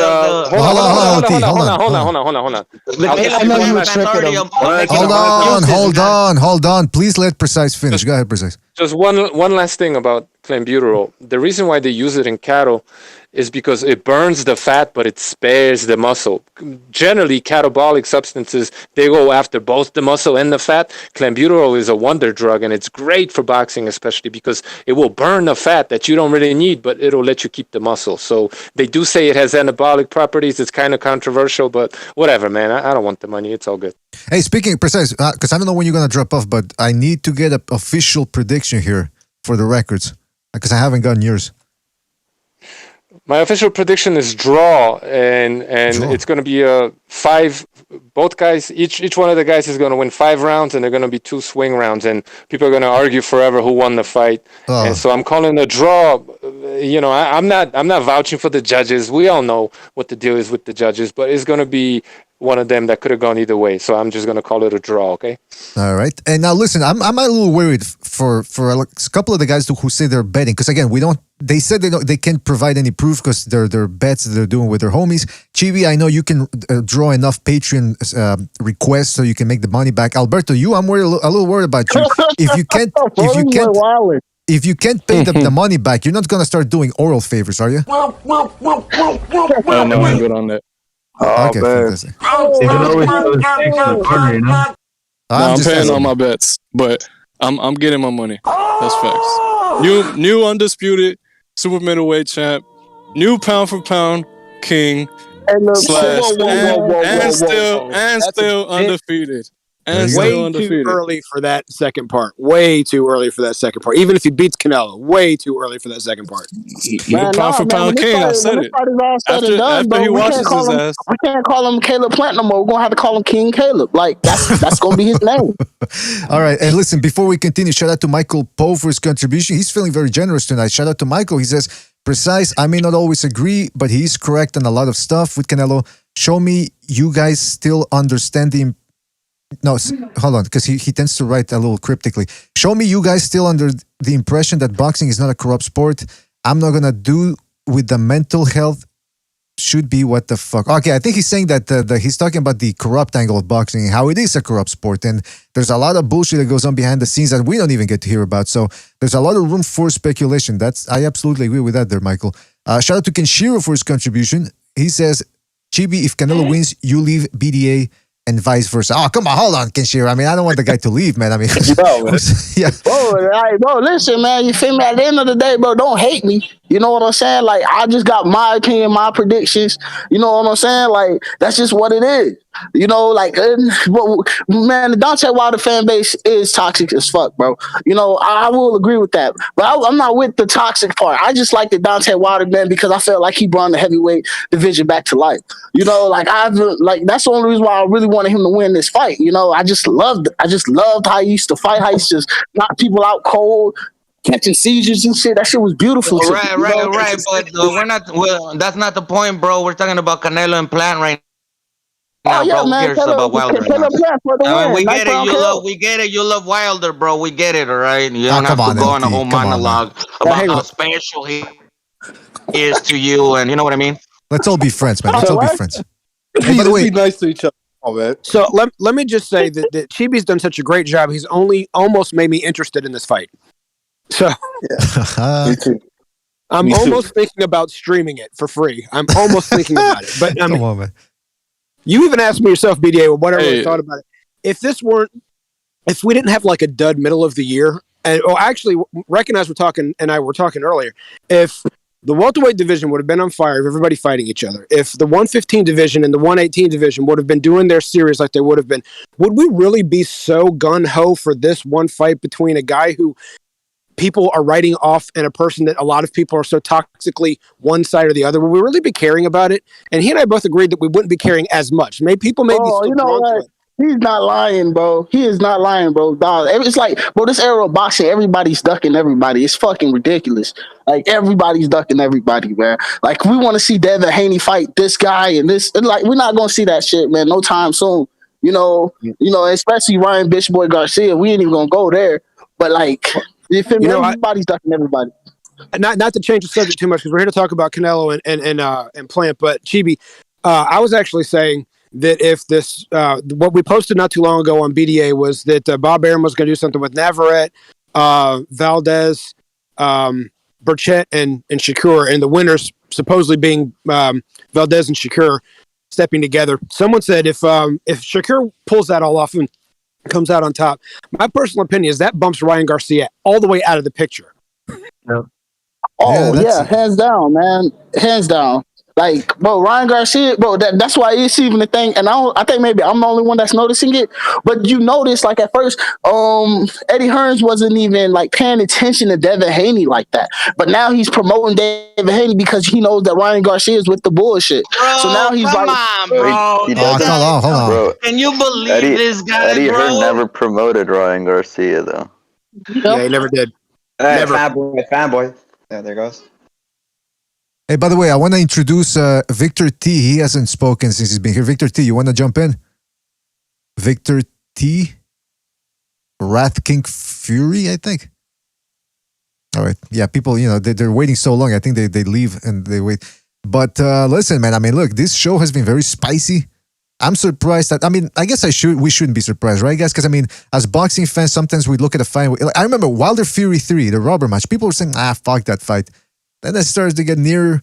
People started getting a little bit more hyped up. And by the time the fight week came along, boy, oh boy, was the whole YouTube place banging. Usyk, Joshua. That was the worst night of my life, man. That was the best fight I've seen in a long time. But damn, bro, that nigga beat that. Damn, that shit was depressing. By the way, this it's gonna be another long Saturday for Chibi. Oh, come on, man. This year though, you gotta give credit to this year. There's been a lot of upsets, man. Warrington versus Lara, that Zhu Kang guy beat by that Brit. Usyk Joshua to a certain degree was a upset because a lot of people were. Yeah, on paper it was an upset. On paper it was. Yeah, and then Mikey Garcia. Garcia. I got a question. Yes. Charlo last week. Did MMA ever eat his crow for picking Wilder? No, he did a very smart thing. He stopped coming to either calling into the shows or on the Discord, and then he came back and he started making. And then he came back. Working in the shadow world, right? He stayed under the radar, and then he came back and started making fun of the Wilder fans as if he'd been on the Fury train all along. This motherfucker is very white. I don't think he's 16. I think he's got some sort of genetic malfunction that makes him look younger than what he actually is. I think he's a 90-year-old man. He sneakily left the server for a couple of weeks after to make sure he doesn't, Who's this? Who's this PDA? MMA champ, Haitian Sensation. Haitian Sensation, MMA champ. Oh, yeah, that's right. Yeah, that's true. Yeah, I just want to remind people, he ain't escaping from that nonsense. Not at all, man. Not at all. In fact, that's what a lot of people like to do. Actually, he's doing it right now because his prediction is Canelo by 9th round stoppage, I believe. But now he's saying, let me tell you, Canelo's slow, Canelo this, Canelo that. But I don't know if he wants to have it both ways. Also, I wanted to ask Gonzalo. Gonzalo, this show has been very spicy. Do you think Caleb Plant's going to bring the same spiciness tomorrow, or does he even have the ability to do so, is what I'm asking. Gonzalo. Yeah, he's got ability, PDA. I've said it a few times already, and it's just it's gonna be a good fight. It's gonna be a good fight. I don't expect him to knock out Canelo. I don't really expect him to hurt him. But you gotta understand one thing. The judges are already going into this knowing what they expect Caleb Plant to do, and that is to box. They're not looking at Plant to go in there and try to knock this dude's head off in order for him to get points. As long as he can pull off the stunt that his boxing ability usually displays, what he usually does, then he might be able to sway the judges to give him the rounds if he's able to land clean shots. Especially because he's undefeated. Canelo's already got a loss, so and then it's PBC. He has a loss, so they don't give a fuck about him getting another loss. Of course they're gonna wanna. I hope they judge a fair fight. Like, I don't want to see that shit. Nobody wants to see that shit in boxing, but the judges, of course, they're gonna favor the undefeated fighter. Yeah, that's with PBC boxing. How you doing? With PBC boxing, never know what the fuck happened when it comes to those scoreboards, man. It all depends who the judges are, man. Because you even remember when Mayweather fought Canelo, somebody even put it as a draw. It was fucking nuts, bro. That was amazing, man. Hey, by the way, I got a question. Yeah, I got a question. Can you hear me? We can hear you, Pats. Yes. Yeah. So you see Caleb Plant. Yeah. Would you say that he's got the attribute of Canelo's last two opponents? So when you look at the height of is it Callum Smith? Is it? Yeah. And the southpaw style of Billy Joe Saunders is basically what Caleb Plant has. Would you say that? Yeah, that's a good point. Yeah, good observation. He's not a southpaw, but he does have that slick style. I'm not taking that. All right, Billy Joe Steven, let him Saunders- finish, bro. I think he's sorry, my finished. bad, sorry. I don't know if he's finished. I think he muted him. Oh, go ahead, Pats. Yeah. Yeah. So I was gonna say, yeah. I mean, the way Canelo dealt with them two, it was basically a demolition job, man. Do you know what I mean? So I don't know what Caleb Plant can bring that's different to what them two brought. I don't know. You lot educate me, man. I'm trying to. Well, who wants to? Jimmy, you want to answer that one? Well, I was going to say, listen, the way the blueprint for him to beat him obviously be circle into Caleb, into his right, Canelo's left. Doesn't want to circle into his right hand, and he wants to stay at distance. Am I breaking up, dude? No, you're fine. Oh, okay, so thanks, recognize.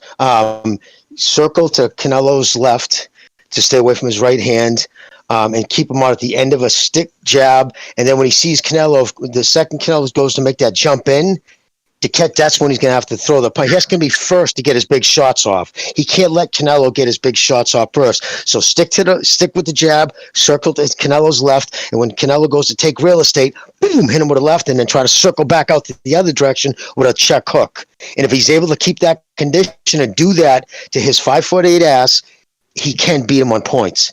In my opinion, that's the only way he can beat him. You know, I hear that, and I think you're right. But Billy Joe Saunders couldn't commit to that for 12 rounds. No, exactly, brother. I'm not saying that's what's going to happen, dude. I just want to say that. I'm not saying that's what's going to happen. I just want to make sure I'd be known that. Hey, Yeah, the question would be: is can Caleb Plant, even if he is successful in doing that, can he keep his stamina? Can he keep his cool when Canelo makes the adjustment? That's the question, brother. When Canelo makes the adjustment and he figures out what he's trying to do, and he makes an adjustment on that, can he count? Can he do something else? Or Yep. And I don't think Excellent he can. point. I don't think he can.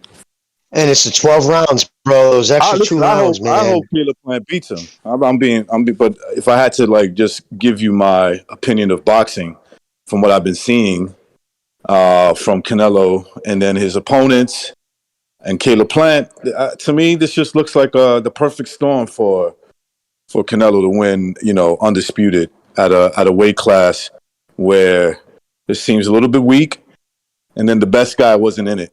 He wasn't in that discussion of guys with belts, which is Benavidez. In my opinion, let me just put that out there. In my opinion. I mean, I gotta ask the question though: was 168 really that much worse than 160? Because you have Triple G, Charlo. Is Charlo better than these guys? That's a good question. I don't know. Right? And then you got... I don't personally think so, but... Right. Is he better than Callum Smith? And then you got Andre, whose resume is about as good as Caleb Plant's, and Triple G, who's still good, but he's not going to be as good as the last time Canelo fought him and arguably beat him. Hold on, guys. Let me just finish this. Yep. Canelo did not want to go undisputed at middleweight. Let's be real. Okay, he didn't. Well, can I say, recognize? I think it had more to do with weight than fearing anyone. Because this is fact. Not you, bro. This was to the other kid who was saying about Charlo. Why didn't he fight Doc Charlo? He didn't Doc Charlo. He actually, Oh, yeah, dude. I agree. 100%. You know I do. He's gaining muscle weight. He's gaining a lot of muscle weight. Of course. And so he can't make. He probably feels a little bit weak at 160. Yeah. Of course, yeah. But Charlo did turn down a career high payday. That's an established fact. No, he turned down a career high turn. What's that? Are you talking about when he? No, you're right. He did, bro. Like I'm a Charlo fan. He disappointed me. Like as soon as his brother outed him on that. Remember? Yeah, man, that boy hurt my feelings with that shit. At first he was talking about, I want him, and then Canelo said, okay, then let's go. He's like, oh, now you got to jump down to my weight. Like that was some real bullshit. I think he pulled. You feel me? Because Canelo, the A side, at the end of the day, you got to go by what he's going with.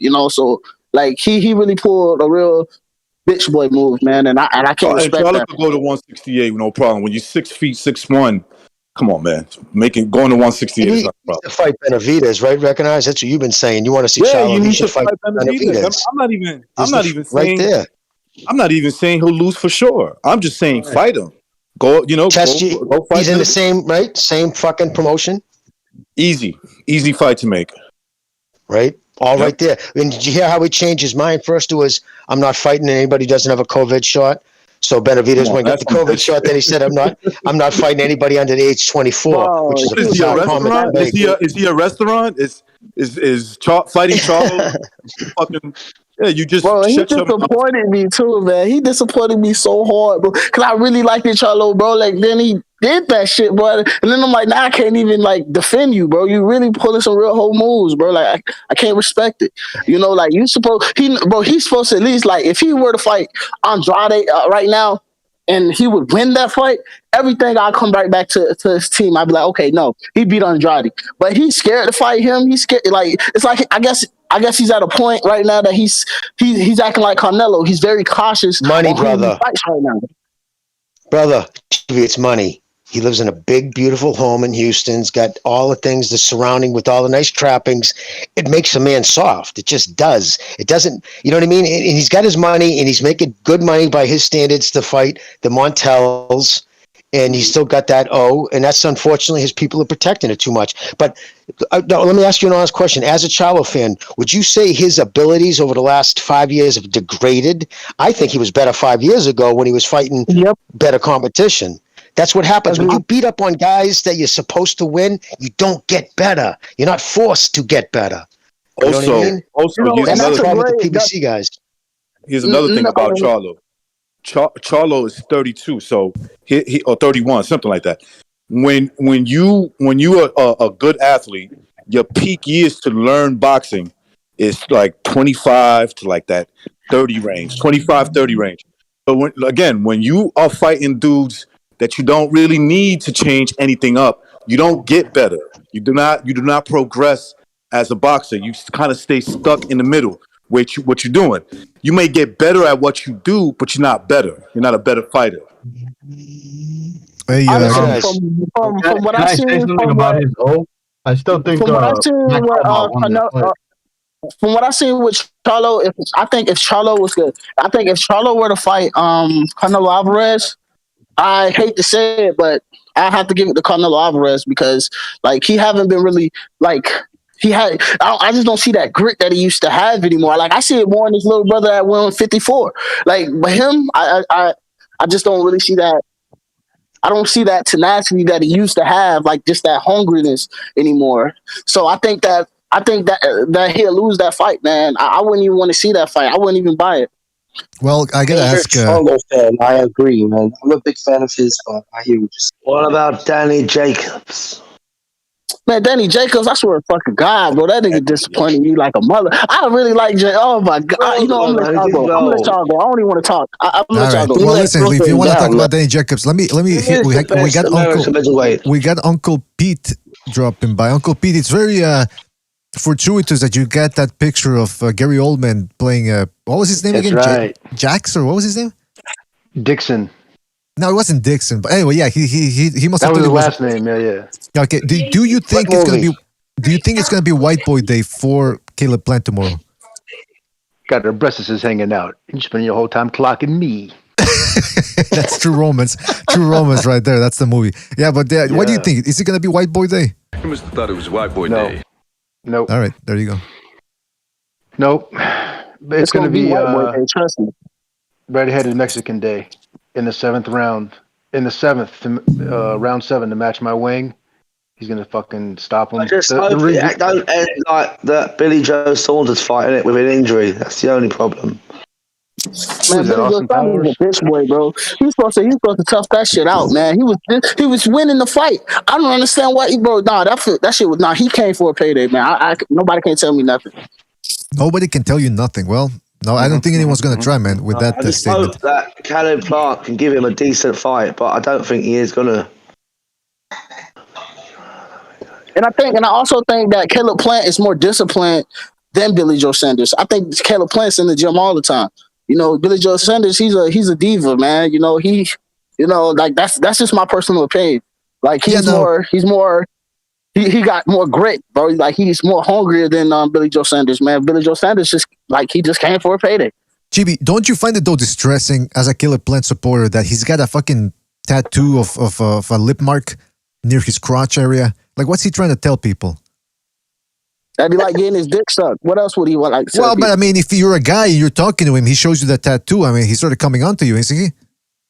That would be mad sus. Well, that's what I'm saying. So what's up with the tattoo? I don't think he's doing that.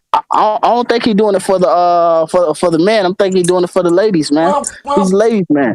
All right. Well, I'm gonna take. I don't really know about it. I honestly don't know much about his tattoos and nothing. All I know about his skills, man. I just know what he brings to the ring. And I see, like I said earlier, and I'm gonna say it all day, 9th round KO, Caleb Plant. Take your word for it, man. Hey guys, BDA, did you anything special?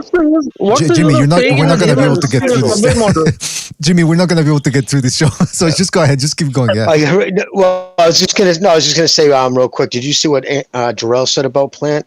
He said, I just saw when he said he said not just me, and it's not just Canelo, man. A lot of fighters don't like that kid. They don't like the way he carries himself, man. To be honest, the dude's an asshole. And he's with the PBC too, which was kind of surprising. But he said not just me, a lot of people, and then Canelo said that too. No, he's got kind of that. Remember, BDA, you've been saying there's something about him.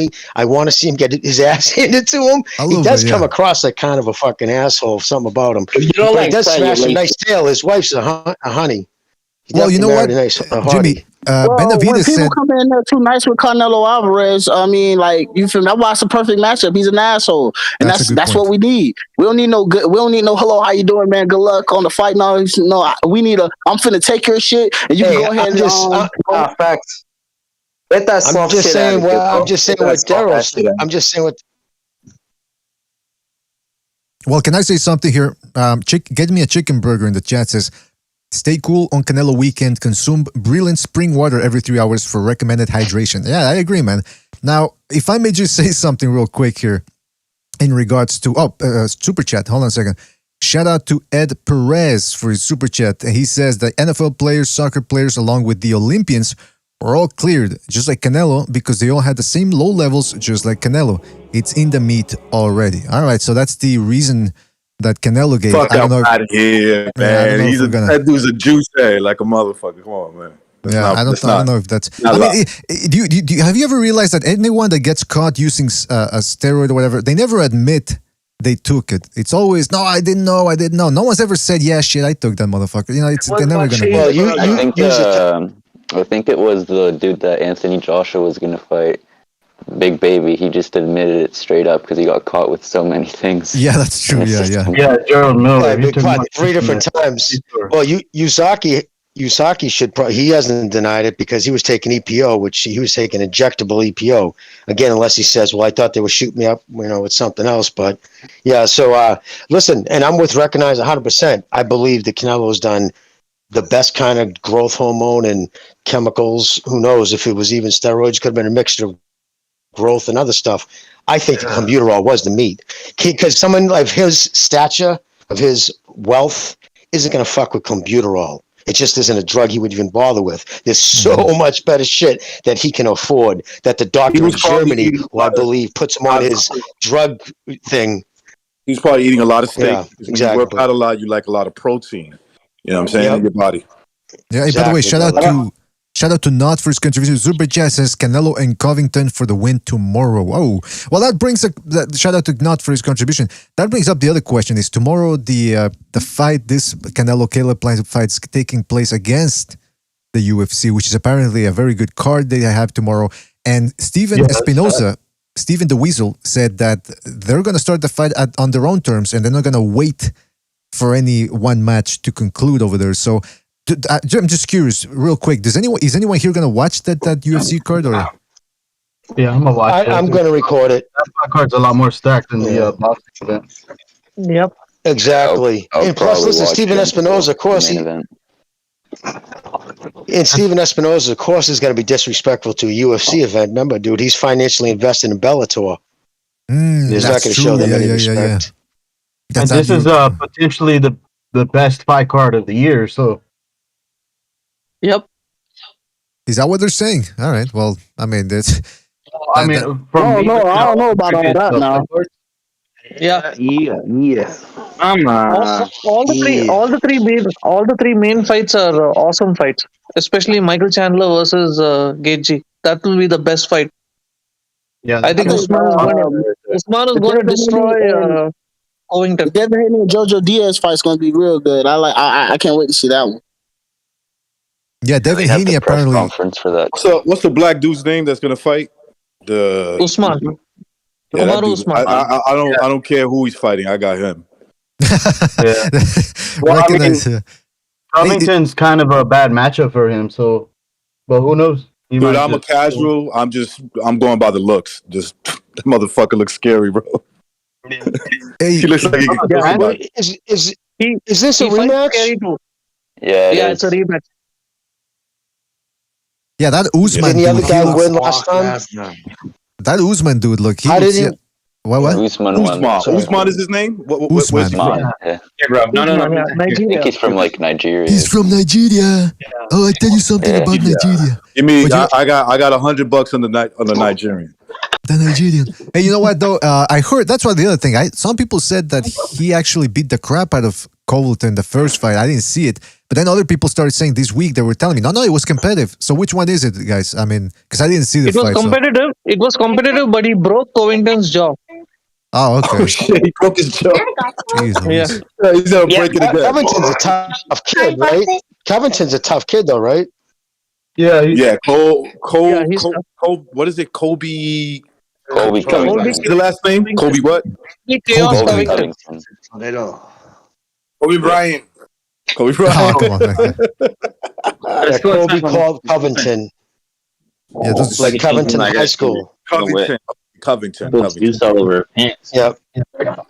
Covington's tough, but he can't fight off the back foot, and he Bring it. like it. He doesn't like it to the body. Bring it to you. Usman's gonna hit him. Look, man, don't take when it comes to MMA, man. I don't know shit about it. So yeah, I'm a casual. Like recognize. I just go by the. I just go by the way they how big they are. That's it, basically. No. I mean, the thing. Like they're a lot more juice than MMA. Yeah, the thing about MMA is every time I watch it, it seems like the champ wins, a new guy becomes champ, and then careful. 2, 3. Who's talking in the background? Right, mute your shit, dude. Yeah, who's talking in the background? You gotta please mute your mic, please. If you're not gonna be talking, please mute your mics, man. Jeez, Luis. Yeah, please mute your mics, otherwise we're. In any event, MMA, every time somebody wins a championship, 2 fights later, they lose it to another guy and then another guy. So now it's either two things. You know why? But you want to know why? Look. Well, I was going to say, it's either because it's very competitive. It's either because... All right, go ahead, BDA. Well, I was going to say, it's either because it's very competitive or they all stink and they got no staying power. I don't know which one it is. I'm going to tell you what it is. At their best. Can I tell you what it is real quick? Look. Pick it up. When MMA is a fight. It's basically a fight. You do what you could do. I could do what I could do, right? Without certain things you can't do. You can't headbutt. You can't kick somebody in the face or whatever the fuck, right? Like when they're on the ground. So you can't fix that too much. It's like you roll the dice. You know what I'm saying? Boxing, hell yeah, you can fix that shit. Just rank some bitch number 1. So you gotta do rank them number 1 and say, oh, the next bitch will be number 2, and you can keep that same guy for like fucking 5 years. And my input on like the difference between boxing and UFC and shit, bro. Like UFC, everybody's under like the same contract. It's UFC, you know. So and Dana White's smart, man. He's like, oh no, the best is gonna fight the best, hands down. Like, but with boxing, you know, they let them take all these weak ass fights to build them up to make them look great. You know, and that's how Bob Arum, Eddie Hearns, and Al Haymon get all their money. Like they're building up these fighters. Like it's more of an anticipation in boxing, but UFC, we're gonna get right to it. Well, it's broken down promotional company in boxing, like you said. You said it right in the beginning. It was UFC, and Dana White doesn't give a fuck who who you are, he's going to match you tough because of what he wants. He knows the tougher he matches his guys, the more pay-per-views he sells. He doesn't hold, I know he kisses ass to the top guys, but he'll match anybody, unlike boxing. Facts. There you go. I mean, yeah, it's a much different business in there. Snowflake, you gotta meet your mic, man, because we can hear you. In the cup. Snowflake. See, UFC is a dictatorship. Ooh, And that he's was allowed to close. do. Don't hit it too hard though. You want to hit. All right, sorry, go ahead. What? Yeah, UFC is a dictatorship, and that's how he's able to make the good fights. He controls the promotion, he controls the pay, and that's how he's able to get the big fights. Whereas boxing, it's all different people controlling different parts, and they just. I feel sometimes they overpay these fighters too much, and UFC is the opposite problem. They don't get paid enough. Well, I mean, a lot of. My bad. Go ahead. Well, I was just gonna say. I mean, when they took away their sponsorship deal, that was something that seemed to be very, very unfair to some of these fighters because they derived a lot of income from having sponsorships, and all of a sudden Reebok comes in and goes, "Nope, we're the only one. You can only wear the Reebok logo." That seemed a little draconian for sports. I heard Dana did that because they were trying to unionize, and that was his way of whacking them. To show like he's a vindictive dude. I've known him since he was selling fake steroids out of Gold's Gym, dude. Dude's he'll do whatever it takes to make money. He don't give a fuck. Even his own mother, right? You said? Dude turned his own grandmother, dude, left her dying. Went and visited after not seeing the bitch. No, I shouldn't say bitch. God forbid me saying that about his grandmother. But you know what I mean? That slipped out. But he called her after not seeing her for years. And this is his own mother giving the interview. Said Dana called her up. Oh, Grandma, you're real sick. I heard, listen, the hell with those doctors out there. I'm going to fly you out here. I'm going to set you up with the best doctors out here. His poor little grandmother packed her bags and was literally waiting by the door for a car to pick her up. And he never even called her back. Never mind coming to get her. And that was his own grandmother. Jeez. Yeah, dude. He's a snake, dude. This is the first time I ever heard that, bro. Like, now I don't even like it no more. Oh, Jimmy. Can you tell the story about why he had to leave Boston?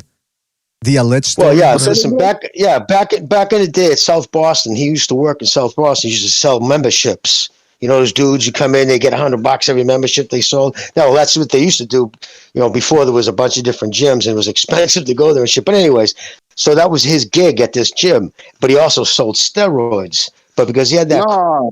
Haunted. So what happened is he started selling fake juice. He was making it out and basically taking. So he would take a 50 bottle CCC of like say Stanozol 250, and then take 2 cc's out of it and put it into a 10 cc bottle and mix the rest with vegetable oil. Jeez. Right. And I would see his labels weren't even on right. And I'm like, what the fuck, dude? Because when I first saw him, like, dude, these labels aren't on right. The caps move. If these are hermetically sealed caps from the factory, they should move. So right away, I was calm. And this kid, I know, Roche bought some anyways. And he ended up getting a fucking big hematoma in his right thigh. And he had it cut out. It actually cost him his fucking career in the WWF. He had just signed, it was WWE then. He had just signed a contract, but because of that injury, lost out. And it was because of shit like that. A bunch of people were after him. He now tells the story that he fled Boston because Whitey Bulger chased him out of town because he was doing boxing matches and he wanted to shake him down.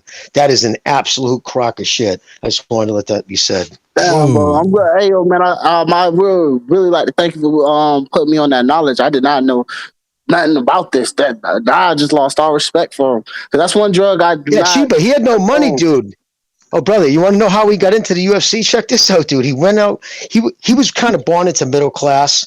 Right. And so he went to a decent fucking high school. What wasn't it? Was Andover Academy, maybe. But anyways, he met the Ferretta brothers who have even more money. Their family came from big money. So when he fled Boston and went to Vegas, probably to hide out there and hang with them. And then that was at the same time the UFC had just got canceled out of every state but one.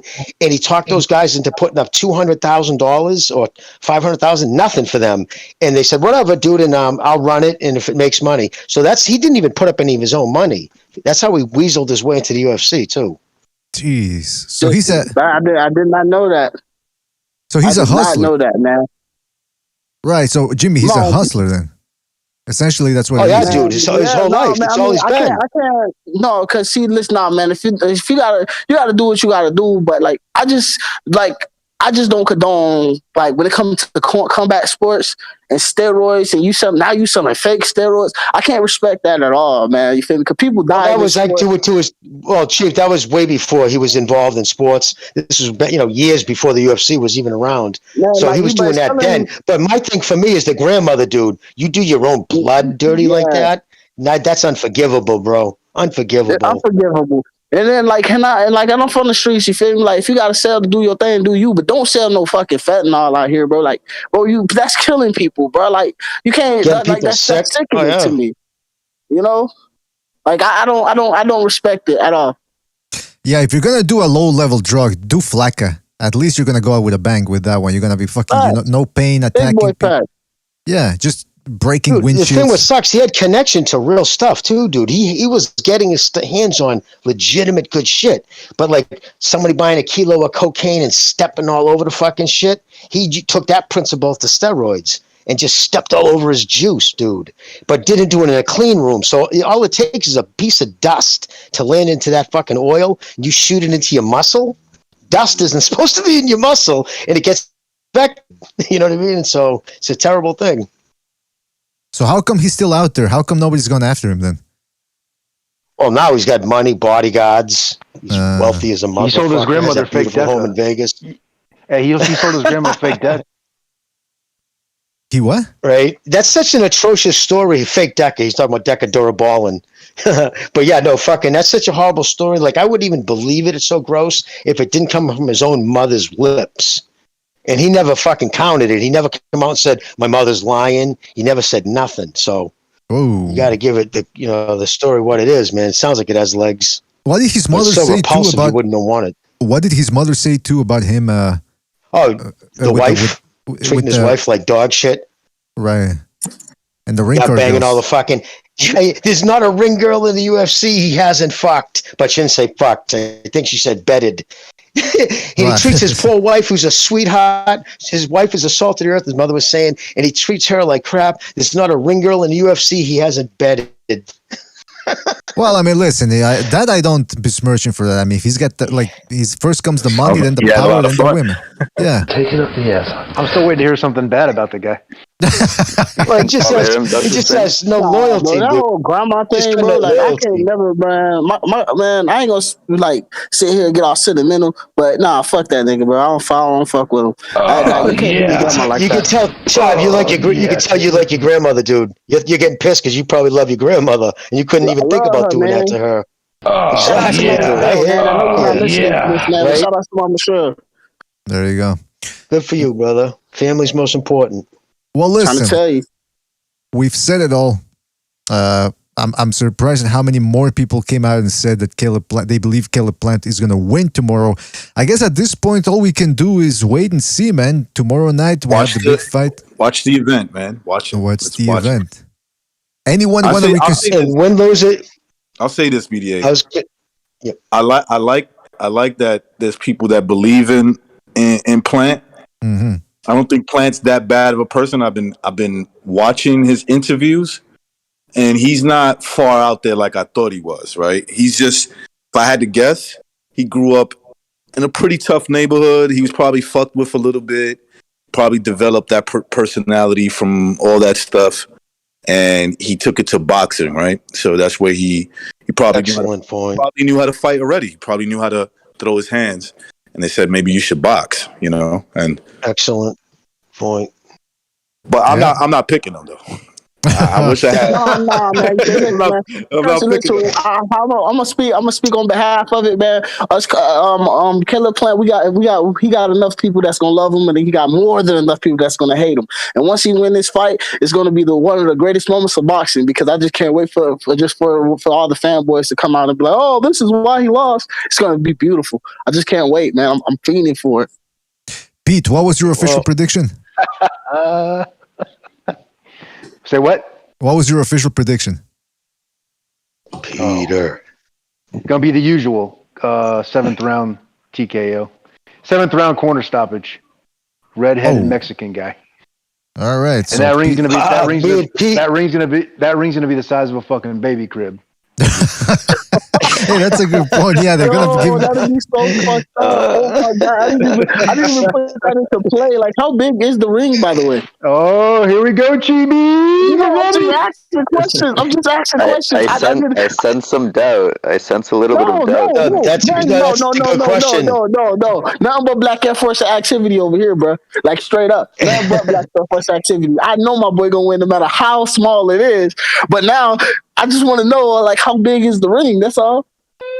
It's got to be no smaller than an 18, right? 18 is the smallest it can be. He'd be crazy to make it that small, though.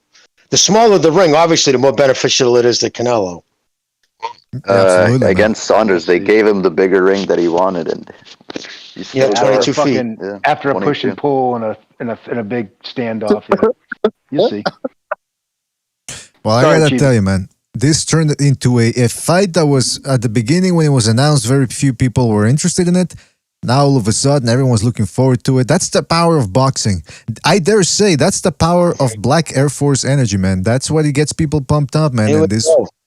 And this is what we've got here. I'm looking at the pictures from the weigh-in again. Both guys look very, very, very ready, extremely ready, in shape for this fight. By the way, Mike Tyson said Everybody comes in. Oh, sorry. Yes, just Mike Tyson says he's picking Canelo, and he's got no doubt about it. So we'll see what happens, man. Yeah, I know he's. Well, that's one thing. Canelo. Most people, again, because he's up at that upper echelon. Same thing with like a Floyd. Those type of guys always going to face the best of whoever they're fighting. That's part of the drawback of being considered one of the best. Everybody puts themselves usually in the best position to beat you. And but win, lose, or draw. Listen, Chibi, man, it's just a boxing match. I'm not one of those dudes. I'm never that dude. No, usually none of us on this panel. Now we don't like or gotcha type shit. It's a boxing match. I respect your opinion. It's just a fucking. So win, lose, or draw, everybody's cool with me. Oh yeah, man. Hell yeah, man. Win, lose, or draw, regardless of situation, is gonna be a good fight. But I just want him to lose so bad, man. Like I just can't wait. Like I've been waiting for him to get off this throne for the longest, man. He's like a whole fucking John Cena out here. Like fuck, like bro, like dog, like niggas praise him too. Like I don't like that shit, but he's not fucking unstoppable. And we're gonna see that once he get knocked out in the 9th round. It's almost a Tom Brady syndrome. After a while, people just get tired of watching you win. It's just human nature. Everybody stops going for the underdog. Yeah, I hear you. You know what I hate about Jimmy? He wants to be everybody's best friend. Hey, Jimmy, why don't you stand on your own 2 feet every once in a while, huh? But I'm emotionally insecure and crippling insecurities, and said so. I need to do this. I mean, I'm only kidding with you. We're having a party. I mean, I just came home. I haven't seen you in a long time, and I'm breaking your balls, and you're right away you're getting fucking fresh.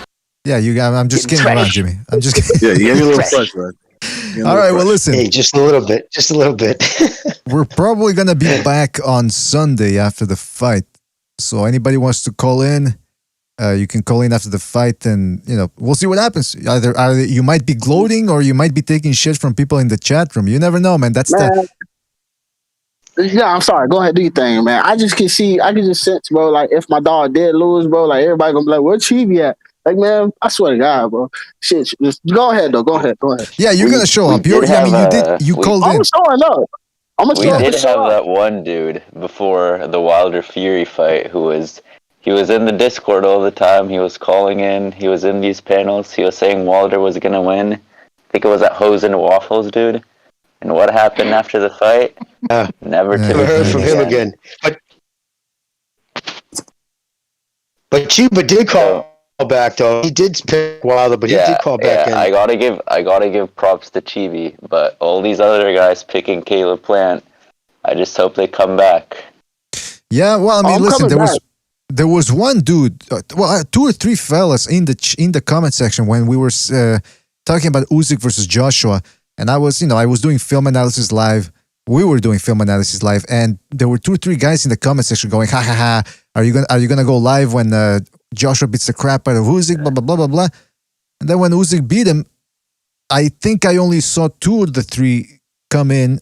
They never actually said you were right, that was wrong. They just said, "Man, Usyk was better than expected." Blah blah blah. And one other dude who's a Nigerian just stopped showing up. And then I saw him commenting in another video a couple of weeks later, trying to avoid any confrontation. I mean, I don't know. It's just, look, Whether you pick one guy or not, just show up, man. As long as you didn't say the other guy's Man, you crap. gotta take your L like a fucking man, bro. Like, But it's not even. If you lose, you lose. But it's not even about taking. It's not even about taking. It's not even about taking an L, because if you just say, well, look, I think I'm neutral on both guys personally. I don't dislike either one, but I'm going with this guy. It's not really a loss. You just, you got it wrong. You weren't emotionally invested. So I don't understand what the fuck is well, it's the internet too. People like to bust balls. Sometimes they don't mean it. Hey, Stu was the one that got a lot of shit when he picked Kell Brook over Errol Spence. And he told the story about how his twins were being delivered. His wife was in labor. And he was getting messages at the same time going, ha ha, Kell Brook lost. I mean, that's the type of stuff you go through if you're on YouTube, man. So, hey, it sounded like you had AJ on the panel tonight. It sounded like AJ was on the panel earlier. Yeah, he was. He sounded like him. Hey, listen, bro. Yeah, we were called a bunch of nice names when we were talking about Usyk winning, because a bunch of us picked Usyk to win that. Some dudes, in the chat, we're going pretty hard at us for that, huh? Well, Precise in the chat says, plenty of the girls in the chat clown me for picking Usyk 5 years ago. Said nothing since. Real tough internet men. Oh. Well, I mean, that's the way it goes on the internet. People will shit on you every chance they get, and if they're wrong, they'll just, go under the radar. Go to the mattresses. That's why I can't wait. I cannot wait for this dude, Canelo, to get knocked out, bro. I'm going to be the happiest man alive. I mean, statistically, he's bound to lose at some point. So... You just never know, man. I think he might be due for. Can I tell you something, though, Chiba? You shouldn't get so emotionally, because getting so high just brings, so emotionally involved. Like that, I think honestly, some of the Canelo fans have gotten you so pissed off that you're translating that into this fight. So it's going to be a real punch in your gut if he doesn't win. I'd say just stay. Don't get so emotionally involved with it. No, it's like, but let people know anyways. Like, for instance, I go to another boxing channel. I just be like, oh, I think Caleb's gonna win this fight. And do you know how much racist slurs I get, bro? Like, oh, it's so hard. Yeah, that ain't right. Like, it's toxic, like bro. That ain't good. Like what? Yeah, that ain't good, man. Bro, I've been called a moon cricket, jungle bunny. I've been called it all. Like, I'm like, yeah, how do they even know I'm black? What the fuck is that? What the hell is the moon? Why? It doesn't even make sense. A black guy picking a white boxer, so they give this slurring you, dude. That's fucking. Bro, you know what I mean? It doesn't even make sense. That's just people looking to be vile. That's all, dude.